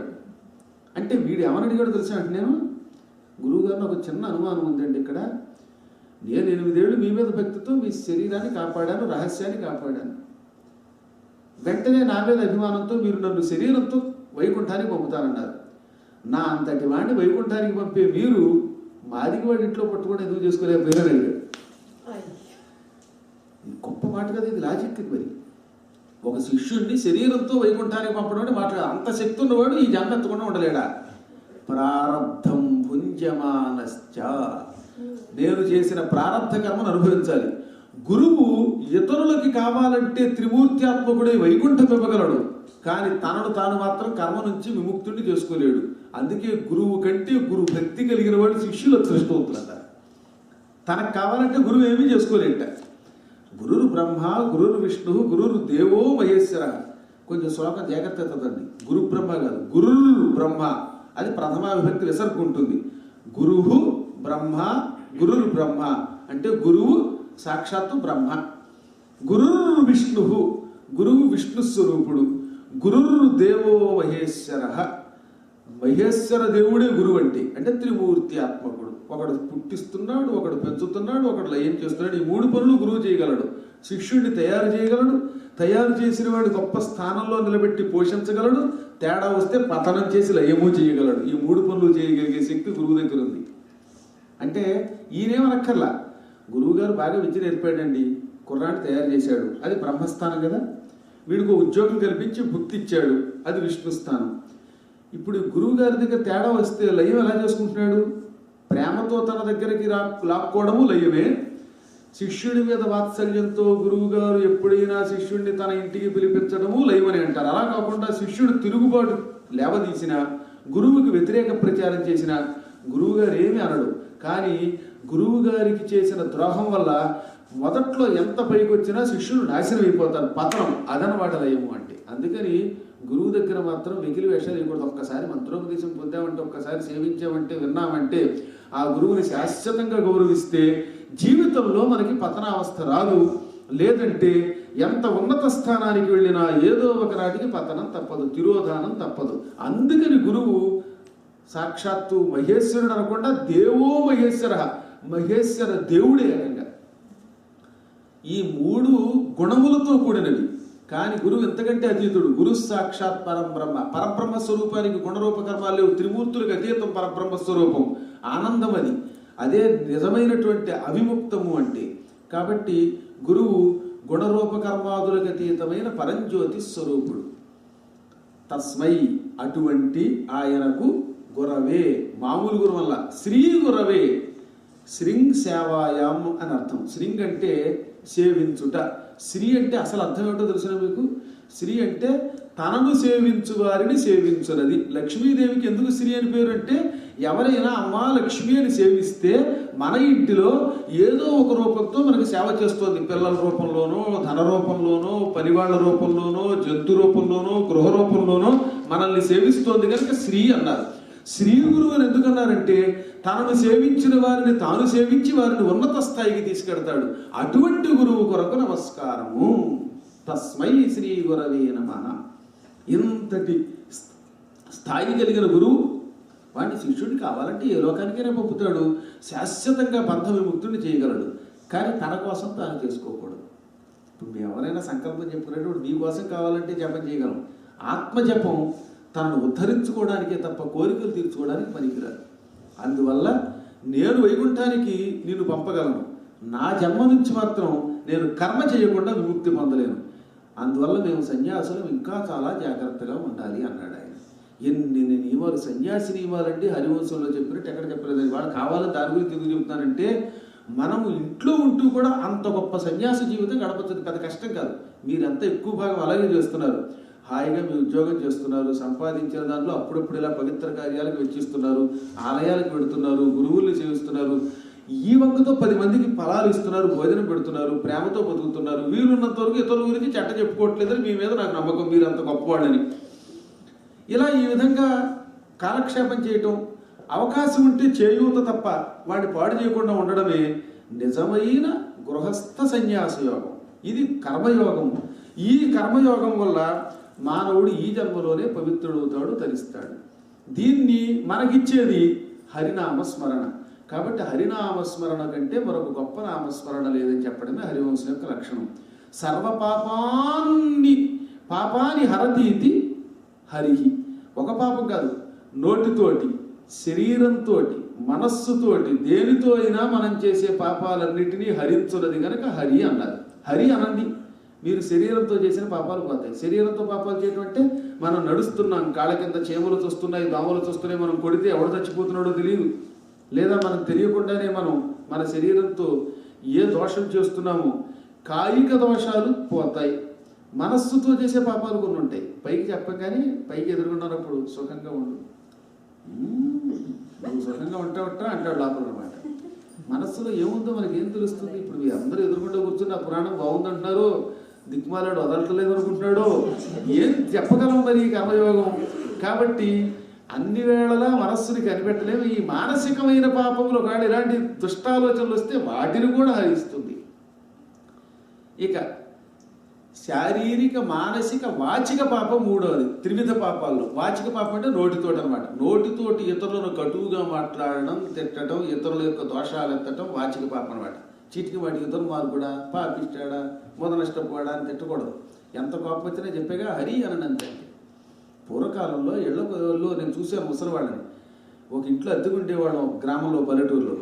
ఆవిడ ఎంత కోపం వచ్చినా సరే, ఒరే నీ పెళ్ళమ్మ కూడా ఎంత బాగుందంటే తిట్టు, వాడి పెళ్ళాన్ని వాడుగా అడుగుతాడు. ఆవిడ కోపం వస్తే నీ పెళ్ళమ్మగడా అనేది, నీ నోట్లో పంచదార పొయ్యి అనేది. అంతేకాని నీ కాలు పడిపోను అనేవారు కాదు. ఈ సిగపట్ల గోత్రం ఉంటుంది, కుళాయిల దగ్గర నల్లాల దగ్గర పొట్లాడుకునేవాడు, నీ జిమ్మడిపోను, నీ జిమ్మడిపోను అంటే అంత మాట కదా అది.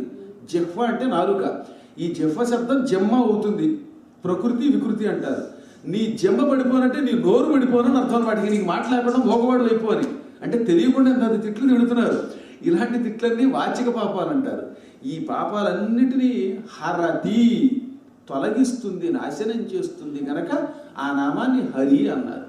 అటువంటి దివ్యనామస్మరణాన్ని ప్రహ్లాదుడు తింటున్నా, తిరుగుతున్నా, తాగుతున్నా చేసేట. పానీయంబులు త్రాగుతున్, కుడుతుతున్, భాషింపుతున్, హాసలీలా నిద్రాదులు చేయుతున్, తిరుగుతున్, లక్షింపుతున్, సంతత శ్రీనారాయణ పాద పద్మయుగళీ చింతామృతాస్వాద సంధానుండై మరచం సురారిసుతుడే తద్విశ్యమున్ భూవర. తాగుతున్నట్టు మంచినీడు నారాయణ అనేవాడు, మాట్లాడుతున్నాడు లోపల హరి అనేవాడు, తింటున్నాడు, పడుకుంటున్నాడు, చివరికి హాస నవ్వుతున్న పుట్ట, లీలా నిద్రాదులు చేయుతున్, లీల వేళకోళ వాడుతున్నప్పుడు, నిద్రపోతున్నప్పుడు, సర్వకాల సర్వావస్థలలో నిద్రపోతున్నప్పుడు కూడా హరిస్మరణ చేశాడంటే వాడు ఎంత భక్తుడు ఆలోచించండి. అందుకే ఈ స్తంభంలో ఉన్నాడంటే ఆ స్తంభంలోంచి వచ్చేసాడు విష్ణుమూర్తి. మనం అంత భక్తులమై హరిస్మరణ చేస్తే ఎందుకు రాడు? పిలిస్తే పలకకుండా ఉండడానికి ఆయన పాషాణం కాదు, సర్వాంతర్యామి అన్నారు అనమాట. చాలా అద్భుతంగా కవుల్లో కొంతమంది కవులు నాస్తికులు, కానీ వాళ్ళు రాసిన పాటలు చూస్తే ఎంతకంటే భక్తులు లేరనిపిస్తుంది అనమాట. ఆరుద్ర చంచులక్ష్మిలో రాస్తాడు ప్రహ్లాదుడి కోసమని, రెండు నిజంగా నాస్తికుడుగా అనిపిస్తున్నాడు అది చూస్తూ ఉంటే అనమాట. నారాయణాయని నోరార పిలువ కనుదోయి నిలచి ఆడేను కలసి, నారాయణాయని నోరార పిలువ కనుదోయి నిలచి ఆడేను కలసి, శ్రీహరికి సరిదైవమిక లేదు, మన తల్లిదండ్రి గురుబంధు దైవము అతడే, శ్రీనాథుని పద సరసిజ భజనే ఈ నర జన్మము కనినా ఫలం.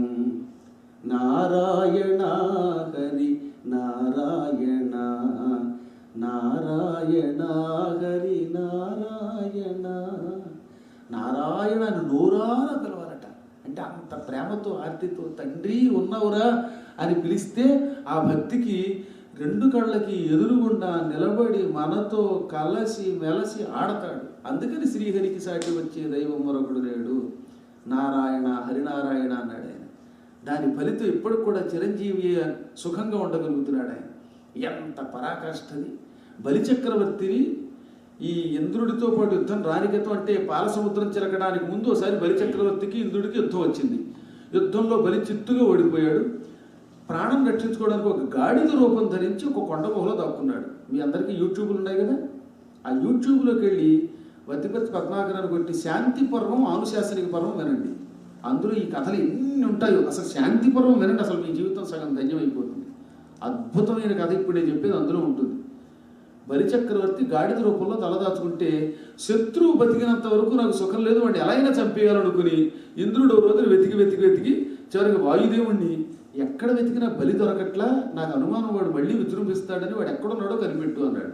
అప్పుడు ఆయన కనిపెట్టి మలయ పర్వతంలో, అంటే ఇప్పుడు మనం మలేషియా అంటున్నామే, అక్కడ ఒక కొండ గుహలో గాడిద రూపంలో ఉన్నాడు అన్నాడు వాయువు. ఎందుకంటే వాయువు ఎక్కడికైనా వెళ్ళగలడు కనుక.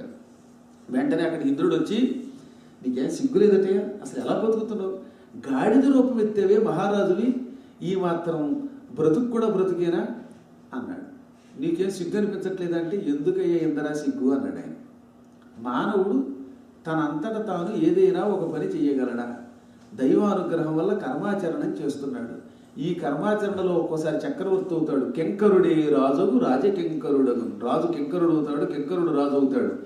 నువ్వు మాత్రం నహుష చక్రవర్తిగా ఉంటే నిషధ పర్వతానికి వెళ్ళి తామరతోడులో దాక్కోలేదా? శ్రీ మహావిష్ణువు అంతటి వాడు భూలోకంలో భృగు మహర్షి భార్యను చంపాక ఆ పాప ప్రాయశ్చిత్తానికి వచ్చి ఆయన అగ్నిపర్వతంలో కూర్చుని తపస్సు చేయలేదా? ధేను శరీరమున విలీనుడై మార్తాండుండజ్ఞాతవాసంబు చేయలేదే. ఒకప్పుడు సూర్య భగవానుడికి కర్ణుడిని సృష్టించటం వల్ల పాపం వచ్చింది. కర్ణుడికి పూర్వజన్మ రహస్యం ఉంది. ఈ పుట్టడానికి ముందు కర్ణుడు అంత పూర్వం ఒకసారి పుట్టాడు. ఆ పుట్టినప్పుడు వాడికి సాయం చేశాడు ఈయన. ఆ కథంతా ఇప్పుడు చెప్పలేము. కర్ణుడికి ఆ జన్మలో సాయం చేయటం వల్ల ఆ కాలంలో వాడికి శతకవచుడు అని పేరు అన్నమాట. ఆ శతకవచుడు అనే రాక్షసుడికి సాయం చేయడంతో విష్ణుమూర్తికి ఆగ్రహం కలిగింది. నేను చంపాలనుకున్న శత్రువుకి మీరే సాయం చేస్తే లోకాలు నాశనం అయిపోతాయి, కాబట్టి నువ్వు నాశనం అయిపో అని చెప్పించాడు. దాంతో సూర్యుడు ఆ గోళం కిందకి రాలిపోయింది. సూర్యుడు లేకపోతే ఇప్పుడు మరి ఆకాశంలో ఎవరుంటారు? లోకాలన్నీ హాహాకారం చేసాయి. అప్పుడు ఏం చేశాడు? అగస్త్య మహర్షిని పిలిచాడు. ఏమయ్యా అగస్త్య, సూర్యుడి బదులుగా కొంతకాలం నువ్వు అక్కడ ఉండు అన్నాడు. అయ్యా నేను ఆ పని చేయడానికి ఇష్టపడలేను, ఎందుకంటే నాకు కాశీ అంటే ఇష్టం, కాశీలో పీఠం పెట్టుకుని పద్మాగర్ గారితో పాటు బతుకుదాం అనుకుంటున్నాను, నేను కాశీ వదిలి రాను అన్నాడు. అప్పుడు వశిష్ఠుడిని పిలిచాడు. వశిష్ఠుడు వెంటనే ఒక రుద్రాక్షను తీసి సూర్యుడు అంత పూర్వం ఉన్న చోట అలా పెట్టాట. ఆ రుద్రాక్ష మళ్ళీ సూర్యుడు తిరిగి వచ్చేదాకా సూర్యుడికి బదులుగా పనిచేసింది. ఒక రుద్రాక్షని మరొక సూర్యుడికి బదులుగా నిలబెట్టి సూర్యుడు చేసే పనిని చేయించాడు వశిష్ఠుడు. అందుకే వశిష్ఠుడి కంటే గొప్ప ఋషి లేడు. ఇప్పుడు భూమి మీద పడిపోయినటువంటి ఈయన ఇంత సూర్యుడిని ఇంత బతికి చివరికి నా ఉద్యోగం పోయింది, అక్కడేమో వశిష్ఠుడి యొక్క పూస నా బదులుగా సూర్యుడిగా వెలుగుతోంది, ఇక్కడ నేను ఎలా బతకనని భావించి అక్కడ ఒక గోవు ఉంటే ఆ గోవు తోకలో చేరి 1000 ఏళ్ళు అజ్ఞాతవాసం చేశాడు. తెలిసినండి మీకు? ధేను శరీర విలీనుడై మార్తాండు అజ్ఞాతవాసంబు సలుపుటయ్యం.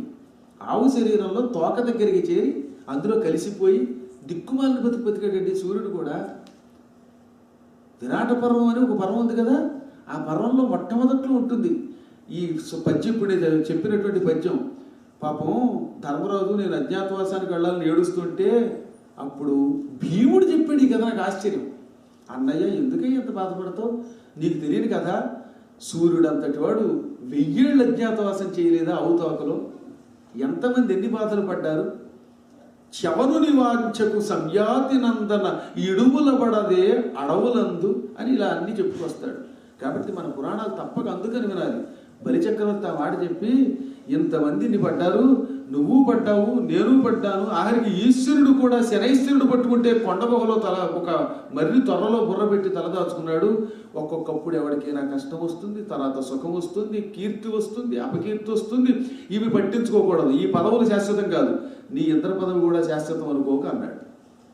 అప్పుడు ఇంద్రుడు సిగ్గుపడి ఇంత జ్ఞానం నీకు ఎలా వచ్చిందన్నాడు. అంటే వాడు ఏమన్నాడు తెలుసా?